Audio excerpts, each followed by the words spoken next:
Okay. இப்போ நம்ம உடற்பயிற்சிக்குள்ளே போக போகிறோம். உடற்பயிற்சியில் வந்து முதல் பயிற்சி என்ன பயிற்சி? கைப்பயிற்சி. கைப்பயிற்சியினுடைய முதல் நிலை என்னது? கைகளை ஆமாம் டக் டக் டக்குன்னு வாங்க. ஆமாம் ஆமாம். இப்போ நீங்கள் டக் டக்குன்னு வந்தால் தான் திருப்பூர் டக்கு எவ்வளோ சீக்கிரம் இருக்குன்னு தெரியும் எங்களுக்கு. ஆமாம் ரைட்டு. ரெண்டு கையும் மேலே தூக்கி எத்தனை முறை மூச்சு விடுவோம்? Very good. கீழே இறக்கினோடனே ரைட். ஓகே. அது மாதிரி எத்தனை முறை பண்ணுவோம்? ஆமாம் இது மாதிரி எத்தனை முறை பண்ணுவோம்? 3 முறை பண்ணுவோம். சரி. பிறப்பு சான்றிதழ் என்ன கொடுத்துருக்குது? இந்த தேதி 6ஆம் தேதி மார்ச் மாதம் 2025 வருஷம் காலையில் வியாழக்கிழமை காலையில் 10 மணிக்கு இவங்க பிறந்தாங்க. இப்படி தானே கொடுக்குறாங்க சர்டிஃபிகேட்டு. எத்தனை கொடுக்குறாங்க சர்டிஃபிகேட்டு? அப்பா இது அம்மா இதுன்னு கொடுக்குறாங்கல்ல. ஆனால் நமக்கு இறைவனால் கொடுக்கப்பட்ட ஒரு பர்த் சர்டிஃபிகேட் நமக்கு இருக்குது. அதுக்கு பேர் தான் மேனுவல்னு பேர். புரியுதுங்களா? இதை நான் சொல்ல, வேதம் சொல்கிறது. மனிதனுடைய பிறப்பு சான்றிதழ் என்பது இறைவனால் கொடுக்கப்படுவது. வேதத்திலே இருக்குது. மன்னர்கள் அதில் எப்படி இருக்குன்னா இறைவனால் கொடுக்கப்படுவதை தவிர மன்னர்களால் கொடுக்கப்படுவது அல்ல. அதில் அப்படி கொடுத்துருக்குது.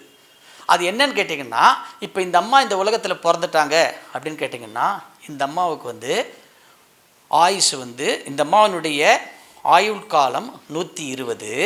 அது கீழே 1 நிமிடத்திற்கு 15 மூச்சு வீதம், 1 மணி நேரத்திற்கு 900 மூச்சு வீதம், 24 மணி நேரத்திற்கு 78,84,000 மூச்சு வீதம், 24 மணி நேரத்துக்கு 21,600 மூச்சு வீதம், 365 நாட்கள், ஒரு வருடத்திற்கு 78,84,000 மூச்சு வீதம், 120 வருடத்திற்கு 94,60,80,000 மூச்சுன்னு போட்டு ஒரு சீல் போட்டு கொடுத்தாச்சு. இதுதான் நம்ம மேனுவல். அதில் கீழே என்ன இருக்குன்னு கேட்டிங்கன்னா 120. அதுக்கு கீழே இந்த ஒரு இது பாருங்க, 120 மைனஸ் கீழே மைனஸ் 6 தலைமுறையின் கர்மாக்கள். தலைமுறையின் கர்மாக்கள். நம்ம முன்னோர்கள்லாம் ரொம்ப நல்லவங்களாக இருந்தாங்கன்னா 120 என்ன ஆகும்? படு வேகமாக சர்ன்னு குறையும். முன்னோர்கள் கொஞ்சம் நல்லவங்களாக இருந்தாங்கன்னா கொஞ்சம் நல்லாயிருக்கும், கொஞ்சம் நல்லாயிருக்கும் இல்லையா? அப்போ அது மைனஸ்ன்னு போட்டு கர்மவினை பதிவுகளின் படி ஆயுள் 91, 85, 96 என்ன வேணாலும் இருக்கும். அதில் 120 கர்மா அது போக கழிச்சது போக மிச்சம் இருக்கு இல்லையா? அதில் என்ன சொல்லுதுன்னா, 1 நிமிடத்திற்கு எத்தனை மூச்சுன்னு சொல்கிறது? 15. 1 நிமிஷம்னா எத்தனை நொடிகள்? 60 நொடிகள். 60 நொடிகளில் 15 மூச்சு விடணும். அப்போ ஒரு நொடிக்கு எத்தனை மூச்சு? அப்போது 4 செகண்டு ஒரு மூச்சு. அப்போது நீங்கள் உடற்பயிற்சியே செய்யலைன்னா கூட, எனக்கு உடற்பயிற்சி செய்யறதுக்கு விருப்பம் இல்லையா அப்படின்னு சொல்லிட்டா கூட, நீங்கள் சாதாரணமாக உங்கள் மூச்சை ஒரு தடவை மூச்சை இழுத்து விடுறதுக்கு 4 செகண்ட் எடுத்துக்கிட்டிங்கன்னா உங்கள் ஆயுள் எவ்வளவு? 120.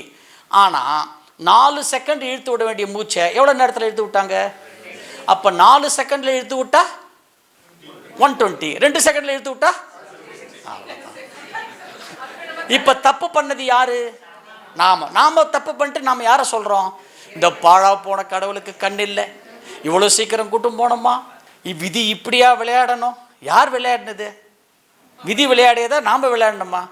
அப்போது இயல்பான மூச்சு என்றால் என்ன?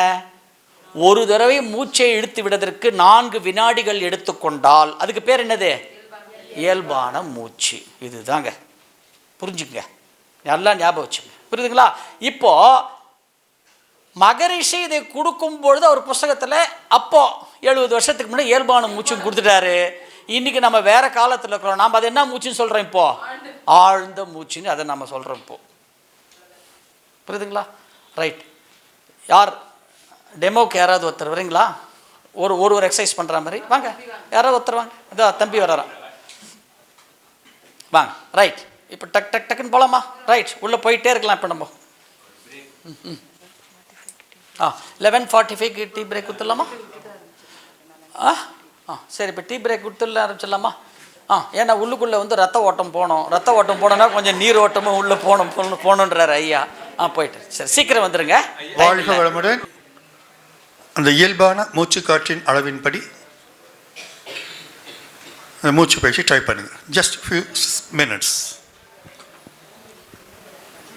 இதுவரைக்கும் நம்ம கேட்டிராதபடி மிகச்சிறப்பாக விஞ்ஞானபூர்வமான விளக்கங்களோடு ஐயா கொடுத்துட்ருக்குறாங்க. முழுக்க அதை கான்சன்ட்ரேட் பண்ணுங்கள். You can head more informations. Okay, thank you. Right, வாழ்க வளமுடன். அன்பர்களே, இப்போ இந்த ஸ்க்ரீனில் பாருங்கள், நம்ம உடற்பயிற்சி வந்து உடலுக்கு மட்டுமல்ல, மேலே ஒரு ஹெட்லைன் இருக்கு பாருங்கள், உடல் நலம், மனவளம், உயிர் வளம், குடும்ப நலம், சமுதாய நலம். ஏன்னா ஒரு உடற்பயிற்சி செய்தால் மனமும் சீராகும், நம்ம அந்த 108 ஆற்றல் மையங்களை இயக்கிறதுனால உயிரும் சீராகும். அப்போ அந்த உயிர் சீராக இருக்கும் பொழுது நம்ம குடும்பத்தில் இருக்கிற மற்றவங்களாம் நம்மளுடைய ஆரோக்கியத்தை பற்றி எப்படி இருப்பாங்க? அவங்கெல்லாம் ஹாஸ்பிட்டலுக்கு போகணுங்கிற அவசியம் கிடையாது, காசு பணம் செலவழிக்கணுன்ற அவசியம் கிடையாது, மாத்திரை மருந்து வாங்கணுங்கிற அவசியம் கிடையாது. அப்போ மனதளவிலும் பொருளாதார அளவிலும் நம்ம குடும்பத்தில் நிறைய வந்து ஒரு நலங்கள் உண்டாகும். அப்போது நம்மளால் என்ன பண்ண முடியும்? 4 பேருக்கு நம்மளால் வந்து உதவி செய்ய முடியும். அந்த ஓட்டங்கள் நம்ம பேசிட்டோம். மகரிஷியுடைய உடற்பயிற்சிகளினுடைய வகைகள் இங்கே பார்த்துட்டோம். இங்கே பாருங்கள், வாட் இஸ் திஸ்? எல்லாம் தரும் யோகா. அதில் ஃபஸ்ட் லைனில் என்ன இருக்குது பாருங்கள். அப்போ நம்ம உடற்பயிற்சி செய்தால் நமக்கு என்ன கிடைக்கும்?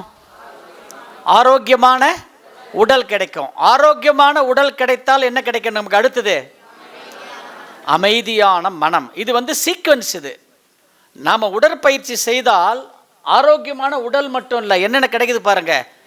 ஆரோக்கியமான உடல், அடுத்து என்னது? அமைதியான மனம், பீஸ்ஃபுல் மைண்ட் நமக்கு கிடைக்கும். அந்த பீஸ்ஃபுல் மைண்ட் இருந்தால் நமக்கு என்ன கிடைக்கும்? இணக்கமான கார்டியல் ரிலேஷன்ஷிப். எல்லார்கிட்டையும் நமக்கு வந்து ஒரு இணக்கமான நமக்கு வந்து ஒரு உறவுகள் கிடைக்கும். அப்போ இணக்கமான உறவுகள் கிடைச்சா என்ன கிடைக்கும் நமக்கு? நேர்மையான எண்ணங்கள், பாசிட்டிவ் தாட்ஸ். நமக்குள்ள நெகட்டிவ் தாட்ஸே நமக்கு வந்து எதிர்மறை எண்ணங்கள் நம்மக்கிட்ட வராது. ஒரு உடற்பயிற்சி எப்படி ஸ்டெப் பை ஸ்டெப்பாக நம்மளை மாற்றுது பாருங்கள். அப்போ நேர்மையான எண்ணங்கள் வந்தால் என்ன கிடைக்கும் நமக்கு? வெற்றிகரமான வாழ்க்கை, சக்ஸஸ்ஃபுல் லைஃப். நமக்கு வாழ்க்கையே வந்து வெற்றிகரமாக இருக்கும். அப்போ வாழ்க்கை வெற்றிகரமாக இருக்கணும். நமக்கு வந்து வாழ்க்கையில் வந்து தோல்வியே நமக்கு வராதா?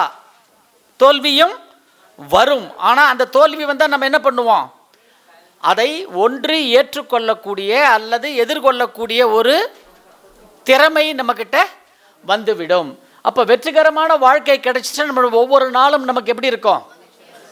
ஹாப்பியஸ்ட் டேஸ் அப்படின்னு சொல்லுவோம். நம்ம மகிழ்ச்சியான நாட்கள், ஹாப்பி டேஸ். நமக்குள்ள அந்த மகிழ்ச்சியான நாட்கள் கிடைக்கும் பொழுது நம்மக்கிட்ட என்ன வந்துடும் கடைசியா?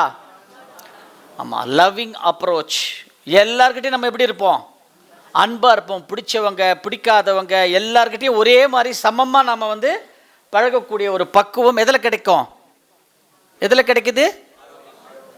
எதில் கிடைக்குது? நம்ம உடற்பயிற்சிக்கு உள்ளே வந்து இது அத்தனையும் நமக்கு வந்து கிடைக்கிறது. அதுதான் கொடுத்துருக்கோம். Hand exercise, leg exercise, breathing, நரம்பு அதான் neuromuscular breathing exercise, eye exercise, Kapalabhati, Makarasana part 1 and 2, massage, 14 point acupressure and relaxation. இதுதான் நம்ம உடற்பயிற்சியினுடைய பிரிவுகள். இங்கே பாருங்கள், இந்த இடத்துல வந்து இந்த ஃபஸ்ட்டு இது இந்த இதுக்கு என்ன வித்தியாசம் கொஞ்சம் சொல்லுங்களேன் பார்க்கலாம். இது என்ன? அது என்ன? இது ஸ்கெலட்டன், எலும்புக்கூடு. அது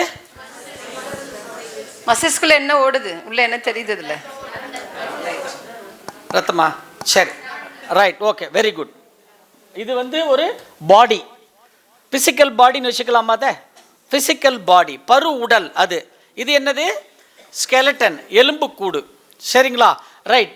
இப்போது ஒரு கேள்வி உங்ககிட்ட. இப்போ கடந்த 26ஆம் தேதி ஒரு நிகழ்ச்சி ஒன்று நடந்ததே இந்தியா முழுக்க. என்ன நிகழ்ச்சி? கடந்த 26ங்கிற நீங்கள் அதுக்கும் 26க்கு போயிட்டீங்களே. பிப்ரவரி 26. என்னது? சிவராத்திரி, மகா சிவராத்திரின்னு ஒன்று நடந்ததா? மகா சிவராத்திரி அன்னைக்கு நம்ம யாருடைய அருளை வாங்கினோம்? ஈசனுடைய அருளை நம்ம வாங்கினோமா? ஈசனுடைய அருள் நமக்கு கிடைச்சதா இல்லையா? எத்தனை பேர் கிடைச்சது ஈசனுடைய அருள் அன்னைக்கு? கிடைச்சதா? எத்தனை பேர் கிடைச்சது அன்னைக்கு?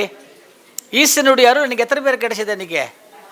அப்போ கையை தூக்குறதுக்கு சந்தேகம் இருந்ததுன்னா கிடைக்கலன்னு அர்த்தம். கிடைச்சிட்டா? ரைட், ரொம்ப சந்தோஷம். ரைட், திருமூலர் என்ன சொல்றாரு அவருடைய பாடல்ல, சந்தி எனத்தக்க ஆமரை வான்மறை சந்தமதில் ஈசன் அருள் நமக்கே என்று நந்தியை நாளும் வணங்கப்படும் அவர் புந்தியின் உள்ளே புகுந்து நின்றானே. திருமூலருடைய திருமந்திரம், அவருடைய திருமறையில் வர்ற பாடல். அதில் ஈசன் அருள் நமக்கே என்று நந்தியை நாளும் வணங்கணும் அப்படிங்கிறார். இந்த ஈசனும் நந்தியும் எங்கே இருக்கிறது? கோயிலில் இருக்கிறது. எந்த கோயிலில் இருக்கிறது? சிவன் கோயிலில் இருக்கிறது. சிவன் கோயிலில் உள்ள நுழையும் போதே முதல்ல யாரை பார்க்குறோம்? நந்தியை பார்க்குறோம். நந்தியை பார்த்து என்ன சொல்கிறோம்? நம்ம என்ன சொல்கிறோம்? சிவா சிவா எனக்கு கொஸ்டின் பேப்பர்லாம் ஈஸியாக வரணும். காதில் போய் சொல்கிறோமா? எனக்கு மார்க் போடுற டீச்சர் வந்து நல்ல மார்க் போடணும், நல்ல மூடில் பேப்பர் கரெக்ஷன் பண்ணணும். வருதா? இன்றைக்கி ஹோம்ஒர்க் நான் பண்ணலன்னா கூட நாளைக்கு பண்ணலன்னா என்னை டீச்சர் நாளைக்கு எதுவும் கேட்கக்கூடாது, அசைன்மெண்ட்டில் கொஞ்சம் பிரச்சனை வந்தாலும் என்னை எதுவும் பண்ணக்கூடாது. கேட்குறமா இல்லையா? ஓப்பனாக பேசுனுங்க. கேட்குறமா இல்லையா? ரைட். அப்போது நந்திக்கிட்ட நம்ம என்ன சொல்கிறோம்? நம்முடைய டிமாண்ட், கோரிக்கைகளை நாம் வந்து நந்திக்கிட்ட நாம் வந்து சொல்லிடுறோம். ஏன் நந்திக்கிட்ட சொல்கிறோம்? என்ன இதேம்மா? அவர் தான் எடுத்துகிட்டு போய் சிவன்கிட்ட சொல்லுவாரா? அப்படியா? சாரி, நந்தி வந்து சிவன்கிட்ட, நந்தி வந்து யார்? சிவனுடைய ரெப்ரசன்டேட்டிவ், சிவனுடைய செக்ரட்டரி, ரைட் ஹேண்ட். அவர் ஒரு மினிஸ்டருக்கு செக்ரட்டரி இருக்க மாதிரி சிவனுடைய செக்ரட்டரி நந்தி. அப்போ நந்தி கிட்ட சொன்னால் நந்தி என்ன பண்ணுவார்?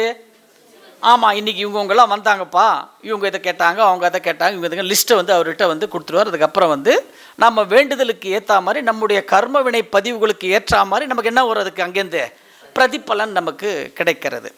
அப்போ அதை தான் சொல்கிறாரு, ஈசன் அருள் நமக்கே என்று நந்தியை நாளும் வணங்கப்படும் அப்படிங்கிறார் அந்த பாடலில். அந்த பாடலில் 2 அர்த்தத்தை திருமூலர் சொல்கிறார். ஒன்று, பக்தி மார்க்கத்தில் இருப்பவர்களுக்கு அந்த அர்த்தத்தை சொல்கிறார். ஞான மார்க்கத்தில் நீங்கள் அதை கடந்து வரணும். அதுக்கு என்ன சொல்கிறாருன்னு கேட்டிங்கன்னா, சந்தி எனத்தக்க ஆமரை. சந்தி அப்படின்னு சொன்னால் நம்ம உடம்பில் இருக்கிற ஜாயின்ஸ். சந்தினா ஜாயின்ஸ். ஆமரை அப்படின்னு சொன்னால், ஆ என்றால் உயிர், லைஃப் ஃபோர்ஸ்.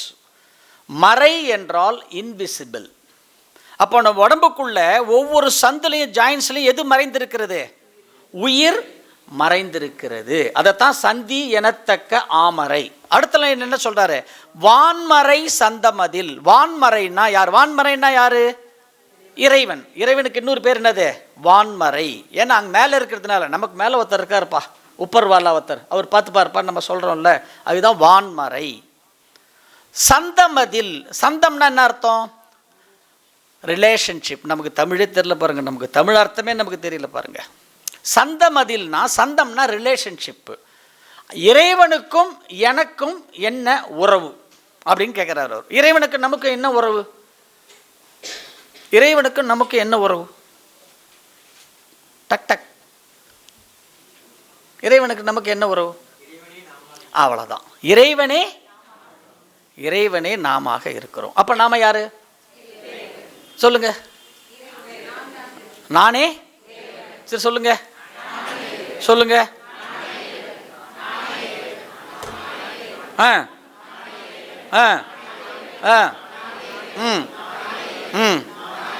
ரைட். இப்படியே சொல்லிக்கிட்டு சாயங்காலம் வீட்டுக்கு போங்க. வீட்டில் போன உடனே காலையிலேருந்து எங்கே போயிட்டார், எனக்கு காஃபி போடுனா,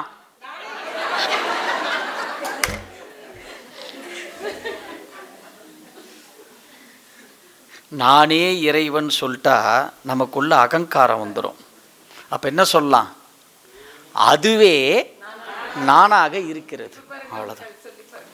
அதுவே நானாக இருக்கிறது. சொல்லுங்க.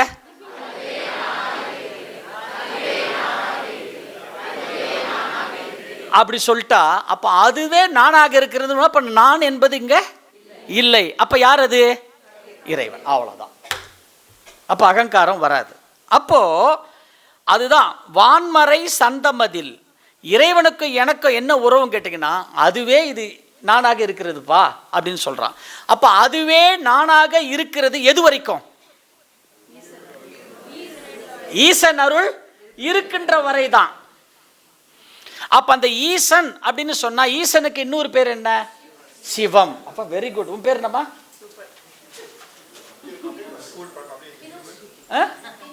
வினோஷினி. குட். அப்படின்னா வந்து சிவம். உட்காருமா. இந்த சிவம், this is called சிவம். தமிழ்ல சிவம், தமிழ்ல சிவம். ரைட். அப்ப சிவம்னா யாரு? அப்ப சிவம் என்றால் யாரு? நான் தான் சிவம்.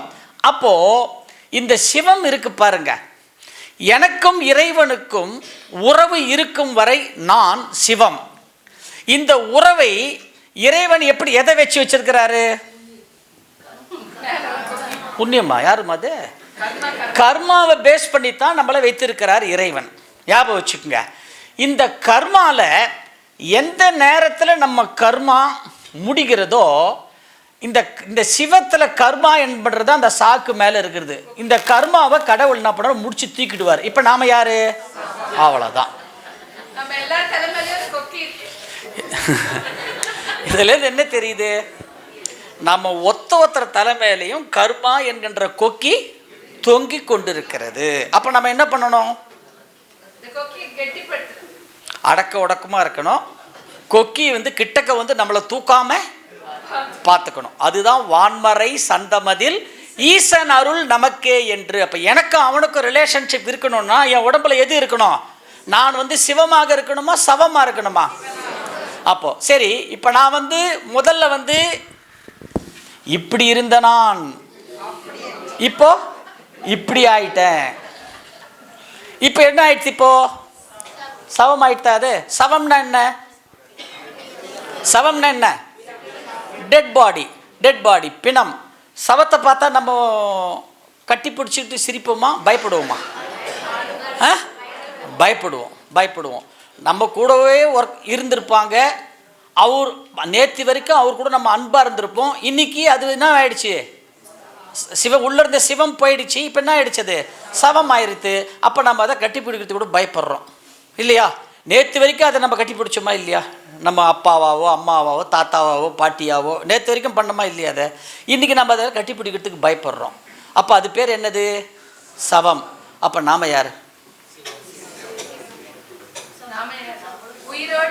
நாம் உயிரோடு இருக்கிற சவம். உண்மை அதுதான். நான் சொல்ல, திருமூலர் தான் சொல்கிறாரு. நீ சவத்தை பார்த்து பயப்படுற, நாம் வந்து உயிர். அப்போ உனக்குள்ளே என்ன இருக்கிறது? உனக்குள்ளே என்ன இருக்கிறது? சவம் இருக்கிறது. அதை நீ என்ன பண்ணுற? அந்த மேலே இருக்கிற கொக்கி போயிடுச்சுன்னா 4 பேர் தூக்கின்னு போகிறான். இப்போ உன் 2 காலால் நீயே தூக்கிட்டு வந்து இங்கே உட்காந்துருக்கீங்க. அவ்வளோதான். இதுதான் வித்தியாசம். ஞாபகம் வச்சுக்கோங்க. இதுதான் வித்தியாசம். ஏன்னா அதுக்கு தான் சொல்கிறோம் இருக்கணும். அவ்வளோதான். அதைத்தான் சொல்கிறாரு. இன்னொரு பாடலில் கூட சொன்னார், செத்த பிணத்தினை கட்டி சுமந்து. யாரை சொல்கிறாரு? நம்மளை, நம்ம பாடியே நாமளே என்ன பண்ணுறோம்? சுமந்துட்டு வந்து எங்கே வந்திருக்கோம்? இப்போ இந்த அறிவித்திருக்கோம் வந்து உட்காந்துருக்குறோம். வெட்டி எறிகின்ற புலன்களும் வெந்து கால் கொண்ட வழியில் நானும் நடந்து என் கொண்ட சிவமே நீ என மறந்து. எனக்குள்ள அவர் இருக்கான்றதை நான் என்ன பண்ணிட்டேன்? எதனால் மறந்துட்டேன்? கர்மாவால் நான் மறந்துட்டேன்ப்பா. அப்புறம் என்ன சொல்கிறாரு? கல் கொண்ட வலியை நானும் உணர்ந்து. கல் கொண்ட வலியை நானும் உணர்ந்தேன். எனக்கு வயசான பிறகு, நம்ம சின்ன வயசுல இருக்கும்போது ரோட்டில் ஒரு நாய் வந்துன்னா உடனே நம்ம என்ன பண்ணுவோம்? கல்லத்தை அடிப்போமா? கல்லெடுத்து அடிப்போம். நாய்க்கு செம்மையாக அடிச்சிட்டோம்பா அப்படின்னு சொல்கிறோம்ல. ஆனால் நாய்க்கு வலிச்சது ஒரு பக்கம் இருக்கட்டும், அந்த கல்லுக்கும் ஒரு வலி இருக்குன்னு நம்ம என்றைக்காவது ஃபீல் பண்ணுமா? இல்லையே. அதைத்தான் சொல்கிறாரு. அதை நம்ம எப்போ ஃபீல் பண்ணுவோம் அப்படின்னு கேட்டிங்கன்னா, நாம் ஓல்டு ஏஜ் வந்த பிறகு, வயசான பிறகு நம்ம வீட்டில் படுத்துட்டு இருப்போம். கை கால் கூட நம்மளால் தூக்க முடியாது. நம்ம துணி கூட அப்படி விலகி இருக்கோம் நம்ம வீட்டில். அப்போ என்ன ஆகும்?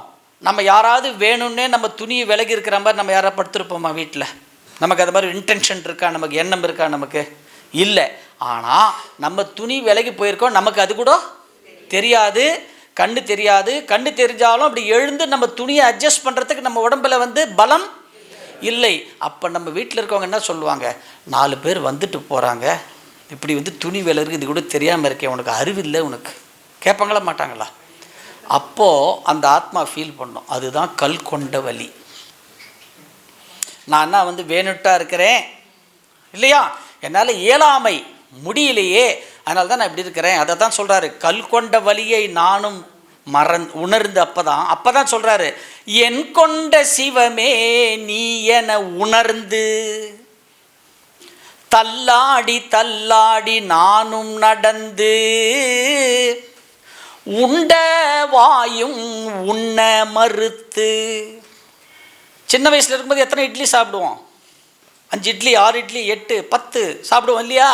இப்போ வயசாகிடுச்சு, சாப்பிட்றதுக்கு அரை இட்லிக்கு மேலே உள்ள இறங்க. அதுவே என்ன பண்ண சொல்கிறோம், ஒரு ஜூஸ் மாதிரி அடிச்சு கொடுன்னு சொல்கிறோம்.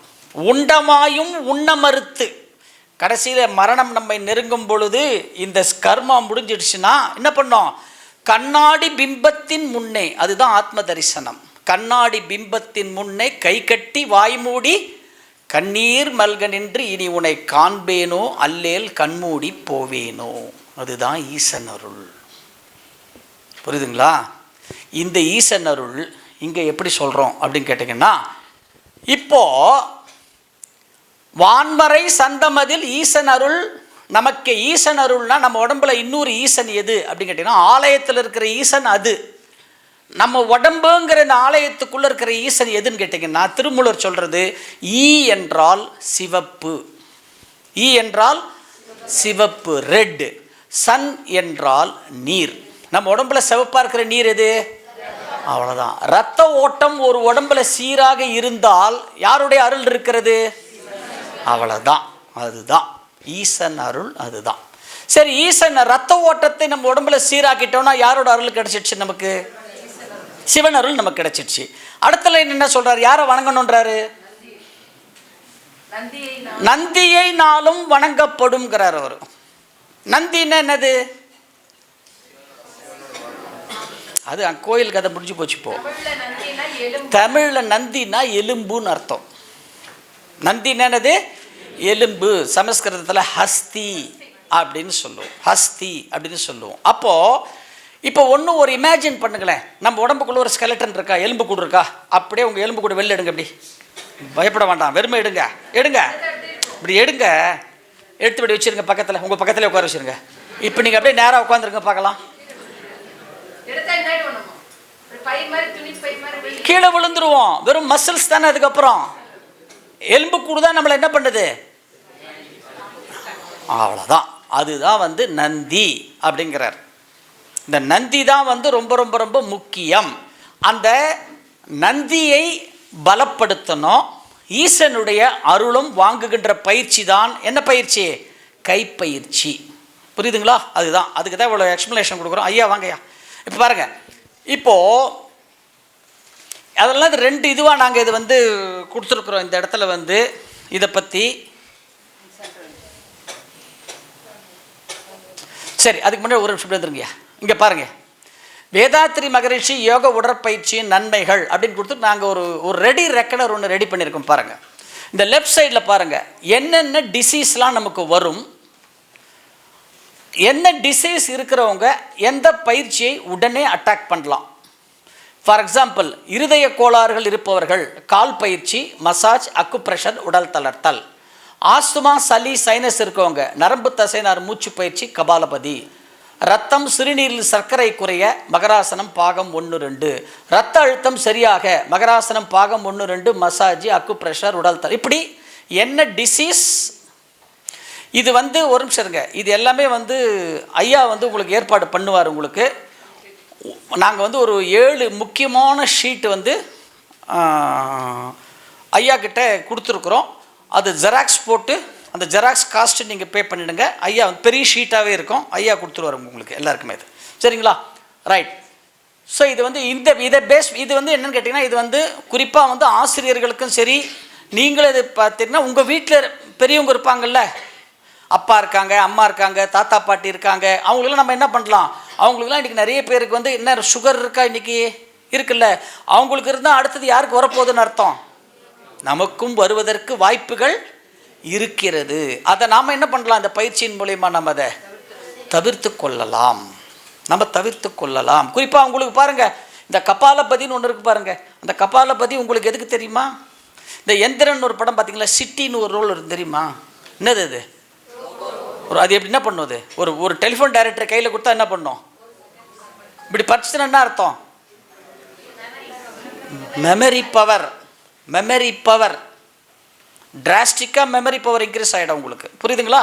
ஸோ இது எல்லாமே வந்து இந்த எதுக்கு சொல்கிறேன்னா, 8 வயது முதல் 80+ இருக்கிறவங்களுக்கு எல்லாருக்குமே ஏற்ற பயிற்சி தான் இது, நம்முடைய உடற்பயிற்சி. உங்களுக்கு எடுத்துக்கிட்டிங்கன்னா உங்களுடைய பாடியினுடைய லாங்குவேஜுக்கு ஏற்ற மாதிரி இந்த பயிற்சியில் நன்மைகள் இருக்குது. 30 வயசு மேலே இருக்கிறவங்களுக்கு அவங்களுக்கு ஏற்ற மாதிரி இருக்குது, 50 வயசு மேலே இருக்கிறவங்களுக்கு அவங்களுக்கு ஏற்ற மாதிரி இருக்குது. புரியுதுங்களா? 80 வயசு இருக்கிறவங்களுக்கு அவங்களுக்கு ஏற்ற மாதிரி இந்த உடற்பயிற்சி இருக்கிறது. பாருங்கள், நோய் எதிர்ப்பாற்றல் பெருகும், தேகம் பொலிவு பெறும், உடல் வலிமை பெறும், பார்வைத்திறன் மேம்படும், ஆழ்ந்த தூக்கம் இரவில் உண்டாகும், இனப்பெருக்க உறுப்புகள் நல்ல முறையில் தொடர்ந்து பராமரிக்கப்படும், சிறந்த முறையிலான குழந்தை பேர் உண்டாகும். அப்புறம் என்ன பண்ணுங்க, முடியுதிர்வு, நரம்பு பலவீனம் முதலியவைகள் தவிர்க்கப்படும். அப்போ எல்லாத்துக்கும் சேர்த்து ஒரு அற்புதமான பயிற்சி தான் எது? நம்முடைய உடற்பயிற்சிகள். சரிங்களா? ரைட். இது பாருங்க, நம்ம இதுக்கு பாருங்க, இதில் வந்து இந்த உடம்பு 2 கொடுத்துரு. இது வந்து நம்ம உடற்பயிற்சி கைப்பயிற்சி மட்டும் பார்த்தீங்கன்னா இது வந்து நம்மளுடைய வயிற்றுக்கு மேலே இருக்கிற பகுதிகள். இந்த இதில் இங்கே பாருங்க, வயிற்றுக்கு கீழே இருக்கிற பகுதிகள் 2 பார்ட்ஸாக பிரிச்சிருக்கிறோம். நம்ம உடம்புல வந்து தலையிலிருந்து லோயர் அப்டமன் வரைக்கும் ஒரு பார்ட்டு, அடிவயிறு வரைக்கும்.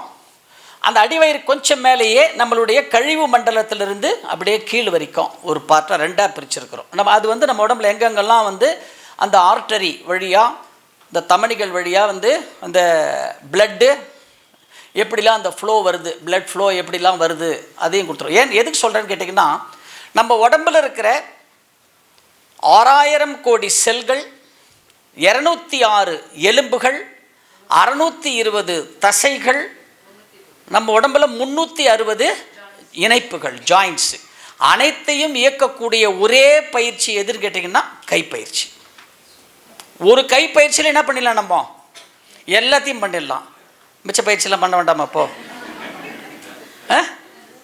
பண்ணணுமா வேண்டாமா? அதுவும் செய்யணும். கைப்பயிற்சி இது எல்லாத்தையும் பண்ணிட்டோம். நம்ம அந்த கர்மா வந்து லங்ஸில் இருந்தால் என்ன பண்ணுறது? நம்ம கர்மா வந்து கண்டில் இருந்தால் என்ன பண்ணுறது? நம்ம கர்மா ஸ்பைனல் கார்டில் இருந்தால் என்ன பண்ணுறது? இல்லையா? அப்போ நம்ம என்ன பண்ணணும்? எல்லா பயிற்சியும் நம்ம வந்து பண்ணிடணும். பாருங்கள், கைப்பயிற்சிக்கு உள்ளேயே எப்படி எல்லா உறுப்புகளுக்கும், குறிப்பாக இதை எடுத்துட்டிங்கன்னா வந்து இது பாருங்கள், ஒவ்வொரு மெயின் ஆர்கன்ஸுக்கும் கூட ஒருவர் வந்து ஒரு செக்ரட்டரி கொடுத்துருக்கோம் பாருங்க. ஒவ்வொன்றுத்துக்கும் தனியாக ஒரு செக்ரட்டரி கொடுத்துருக்கோம் பாருங்கள். கண்கள்னா அதுக்கு செக்ரட்டரி கண்ணீர், மவுத்துனா சலைவா, பிரஸ்ட்டுனா மில்க்கு, லிவர்னா அதில் வர பைலு, அதில் வர ஜூஸு, ஒவ்வொன்றுத்துக்கும் ஒரு செக்ரட்டரி இருப்பாங்க. ஸோ இது என்னன்னு கேட்டால் யூட்டிலிட்டி அடிஷ்னலாக ஒரு ராஜ உறுப்புகளுக்கு பக்கத்தில் அதனுடைய துணை அனைத்தையும் இயக்கக்கூடியது எதுன்னு கேட்டிங்கன்னா பாருங்கள், உச்சி முதல் பாதம் வரை அனைத்தையும் இயக்கக்கூடிய ஒரே பயிற்சி எதுன்னு கேட்டிங்கன்னா இந்த கைப்பயிற்சி மட்டும்தான். அது மட்டும் இல்லை, கைப்பயிற்சியில் இங்கே பாருங்கள், we are activating all our glands. பாருங்கள், எல்லா கிளாண்டையும் வந்து நம்ம ஒரு எப்படின்னு பார்க்க போகிறோம். ஒரு கைப்பயிற்சியிலேயே எல்லா கிளாண்டையும் நம்மளால் வந்து இயக்க முடியும், ஒரே ஒரு கைப்பயிற்சியிலேயே. இது வந்து மெடிக்கல் சயின்ஸில் சொல்கிறோம், இது வந்து நம்ம யோகத்தில் சொல்கிறோம். இதே தான் யோகத்தில் சொல்கிறோம். செக்ஷுவல் கிளாண்டு மூலாதாரம், அட்மிரல் கிளாண்ட் சுவாதிஷ்டானம், பேங்க்ரியாஸ் கிளாண்ட் மணிப்பூரகம், தைமஸ் கிளாண்ட் அநாகதம், தைராய்டு கிளாண்ட் விசுப்தி, பிட்யூட்ரி கிளாண்ட் ஆகினை, பீனியல் கிளாண்ட் துரியம். இந்த வேர்ட்ஸ் மட்டும்தான் வேறே தவிர, பட் போத் ஆர் சேம். ஓகேங்களா? ரைட். நம்ம உடம்புல பஞ்சபூதங்கள் பற்றி பார்த்தோம். பஞ்சபூதங்களில் பார்த்தீங்கன்னா எவ்வளோ இருக்குது? 72% வந்து நீர் இருக்குது நம்ம உடம்புல. அதாவது ரத்த ஓட்டமாகவும் இருக்குது, நிணநீர் சுரப்பிகளாக இருக்குது. வெறும் ரத்த ஓட்டமாக மட்டுமல்ல, நிணநீர் சுரப்பிகளாகவும் இருக்குது. 12% நிலம், நம்மளோட கெட்டி பொருள், எலும்பு, தசை, அதெல்லாம் எடுத்திங்கன்னா 12% இருக்குது. 6% பார்த்தீங்கன்னா காற்று, நம்ம 6% தான் நம்ம காற்று சுவாசிக்கிறது உள்ளே எடுத்து விடுறோம். 4% நெருப்பு, நம்ம டெம்பரேச்சர் சொல்கிறோம் பார்த்தீங்களா, உடம்புல சூடு, அது வந்து 4% இருக்குது. வின் பார்த்தீங்கன்னா 6% இருக்குது. இந்த விதத்தில் தான் பஞ்சபூதங்கள் இருக்குது. இந்த விகிதாசாரத்தில் 1% குறைஞ்சா கூட நமக்கு உடலில் மாறுபாடுகள் வந்துடும், வலி ஆரம்பிக்க அது இது சரி பண்ணுறதுக்கு தான் பயிற்சிகள். இப்போ ஒன்றும் இல்லைங்க, ஒரு பச்சை மிளகா அப்படின்னு சொல்கிறோம். பச்சை மிளகாவுடைய தன்மை என்னங்க? ஆப்பிள்னா இனிப்பு. நெல்லிக்காய் அப்படின்னா புளிப்பா துவர்ப்பா? துவர்ப்பு, ரைட். புளி மரத்தில் புளி நம்ம புளிப்பு இல்லைங்களா? மனிதன்னா அது எப்படி எல்லாம் கலந்த கலவை? பச்சை மிளகானா காரம் சொன்னோம் டக்குன்னு, ஆப்பிள்னா இனிப்புன்னு சொன்னோம். அதோட தன்மை என்ன சொன்னாங்க?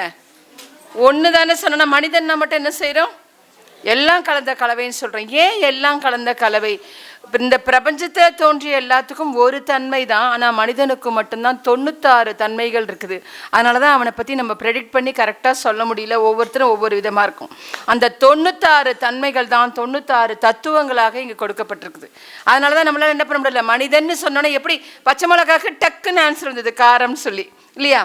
மற்ற ஆப்பிள்னா இனிப்புன்னு வந்தது, நெல்லிக்காய்னா துவர்ப்புன்னு வந்தது. ஆனால் மனிதனுக்கு வர முடியாததுக்கு காரணம் இந்த மனிதன் 96 தத்துவங்கள். மனிதன் கிட்ட பாருங்க, குணம் 3, மண்டலம் 3, ஈடனை 3, தோஷம் 3, மலம் 3, அந்தக்கரணம் 4, அவஸ்தை 5, கோஷம் 5, ஆசையம் 5, கர்மேந்திரியம் 5, புலன் 5, ஞானேந்திரியம் 5, பொறி 5, பூதம் 5, நாடி 10, வாயு 10, விகாரம் 8, ஆதாரம் 6, வினை 2ன்னு சொல்கிறாங்க. இது இந்த 96 மடங்கினதால் தான் ஒரு மனிதனை பற்றி நம்மளால் என்ன பண்ண முடியல, கரெக்டாக இன்னார் இப்படி தான் அவங்களுடைய குணம், அவங்க தன்மை இதுதான் நம்மளால் என்ன பண்ண முடியாது. இப்போ நீங்கள் வேறப்பா அவர் எந்த நேரம் எப்படி இருப்பாருன்னு சொல்ல முடியாதுப்பா. சொல்கிறோமா நம்ம? நான் நல்லா பேசிக்கிட்டே இருப்பாருங்க, திடீர்னு எரிஞ்சு விழுந்துட்டு வாருங்க, ரொம்ப ஜாக்கிரதையாக இருக்கணும் அப்படிலாம் சொல்கிறோம். இப்போ 96 தத்துவங்களும் அடையுங்கவன் மனிதன். அதை உணர்வது எப்போ இந்த 96 தத்துவத்தையும் நமக்குள்ளே நம்ம உணர முடியும்னா, சாமிஜி சொன்ன மாதிரி அறிவு முழுமை, அது முக்தி. நம்ம அவனே நானாக இருக்கிறேன்னு நினைக்கும் போது தான், நமக்கு உணரும் போது தான் அந்த அறிவு முழுமை அடையும் போது இந்த 96 தத்துவங்களும் நமக்கு தெரிய வருதுங்க. அதுக்குள்ளே பார்த்தீங்கன்னா பாருங்கள் என்னென்ன குணங்கள் இருக்குது. அந்த 96னா குணம் 3னா என்ன குணங்கள் இருக்குது, இப்படி உள்ளுக்குள்ளே போய்கிட்டே இருக்கும். நம்மளை பற்றின ஆராய்ச்சி நிறைய விஷயங்கள் இருக்குது. அதனால தான் எல்லாரும் தன்னை அறியணும்னு சொன்னாங்க. இப்போ அதற்கான பயிற்சிகள்லேயும் இந்த தத்துவங்கள் அடங்கியிருக்கு. இப்போ வர்மத்தை பற்றிய ஒரு முன்னுரை. சரி, இங்கே பாருங்கள். இதில் குறிப்பாக இந்த வர்மத்தை பற்றி நம்ம காலையில் எல்லாத்தையும் நம்ம பார்த்துட்டோம். இதுதான் பாருங்கள், வர்மத்தினுடைய ஆரம்பமே இதுதான். வர்ம சரநூல் இதான் பாருங்கள். ஊனுடலுக்கு மருவியே ஊடாடும் நிலையே வர்மம். இதுதான் வர்மத்தினுடைய முதல் பாடல். உடலுயிர் நாடிதனில் உந்திடும் வாசியதாம் ஊடலுக்குள்ளேயே மருவியே ஊடாடும் நிலையே வர்மம். உடலுயிர் நிலையதில் உந்துமோர் தாக்குதல் ஊடாடும் வாசி தடையால் அடங்கிடும் தலைமை அடங்கல்ன்றாங்க. இப்போ என்னன்னா வர்மம் எதில் கொடுக்குறாங்க அப்படின்னா நாடியில் கொடுக்கறதுங்க. நரம்பில் ரத்தம் போடல, தமனிகள் வழியாக தான் ரத்தம் போகுது வெயின்ஸில். அப்போது அதுக்கு மேலே ஓடக்கூடிய காற்று ஓட்ட பாதை, அந்த காற்று ஓட்ட பாதை ஒரு ஏற்ற இறக்கத்தோடு இருக்கும். அந்த ஏற்ற இறக்கத்தில் மாறுபாடுகள் வரும்போது நோய் வருது. அந்த ஏற்ற இறக்கத்தை சரி செய்வது தான் வர்மம். சாதாரண ஒரு தொடுதல் மூலமாக பண்ணக்கூடியது. ரைட். இந்த வர்மம் என்பது இது லெமூரியர் என்னும் தமிழர்களுடைய முன்னோர்கள் காலத்திலேருந்து அந்த வர்மக்கலை இருக்கின்றது. அந்த ஹிஸ்டரி, அந்த பேக்ரவுண்ட் எடுத்திருக்கோம். இது இந்த வர்மம் என்பது ஒரு வர்மக்கலை என்பது முதல்ல தற்காப்பு கலையாக இருந்தது. அந்த தற்காப்பு கலையில் இருந்தது. அதுக்கப்புறம் இது வர்மம் மருத்துவமாக மாறிடுச்சு. இங்கே பாருங்கள், வர்மங்களின் பெயர்கள் பிரிவுகள்னு கொடுத்துருக்கோம் பாருங்கள். இதுதான் இந்த வர்மத்தினுடைய பேஸ். இதுதான் இந்த ஒரு பாருங்கள். ஏன் இந்த இடத்துல இதை கொடுக்குறோம் அப்படின்னு கேட்டிங்கன்னா, இதில் குறிப்பாக பார்த்தீங்கன்னா இந்த வர்மம், காலம், சுவாசம், பிராணன், கலை, சரம், யோகம், புரவி, சிவம், வாசி 10 ஆமாம், இதில் இருக்கு பாருங்கள். இந்த 10 தான் வர்மத்தினுடைய அடிப்படை. இந்த 10 இந்த 10 மகரிஷியோட பயிற்சியில் அவ்வளோ அழகாக சாமிஜி நமக்கு அடக்கி கொடுத்து டிசைன் பண்ணிட்டாங்க. நம்ம பயிற்சிக்குள்ளே இந்த 10ஐயும் அடக்கியிருக்கிறாங்க. வர்மத்தில் இந்த முக்கியமான பேஸான 10. அதில் பார்த்தீங்கன்னா வர்மம் பாருங்கள், ஒரு இடத்தில் நின்று செயல்படுது. காலம் சொல்லக்கூடியது சிறு அசைவோடு இருப்பதுன்னு சொல்கிறாங்க. சாமிஜியோட உடற்பயிற்சி நிலைகள் எத்தனைங்க? நிலைகள் நான் வகைகள் கேட்கலங்க. 2 எதுங்க? இருப்பு, இயக்கம். அதுதாங்க அந்த முதல் வர்மத்துல முதல் பேஸே வர்மத்துல பாருங்க. அதுலயும் அதே மாதிரி தான் வர்மத்துல செயல்படுவது, அசைவோடு செயல்படுது. இப்போ சாமிஜியோட பயிற்சி இருக்கு. நான் 2 வருஷமா செய்கிறேங்க, எனக்கு ஆனால் கை சரியாகலைங்க அப்படின்னு சொல்கிறோம். கை அப்படியே தாங்க பிரச்சனை இருக்குன்றோம். ஒன்று இருப்பு, இன்னொன்று இயக்கம்ங்க. பாருங்க, இது இருப்பு. இப்போ இருக்குன்னா உடம்பு அப்படியே ஸ்டாட்டிக்காக இருக்கணும், இயக்கம். இப்போ எனக்கு வந்து ஃப்ரோசன் ஷோல்டர் இருக்கு, கை வலி இருக்கு அப்படின்னு சொன்னா உடம்பையும் சேர்த்து அசைக்கிறோம். இதுதாங்க நம்ம பண்றது.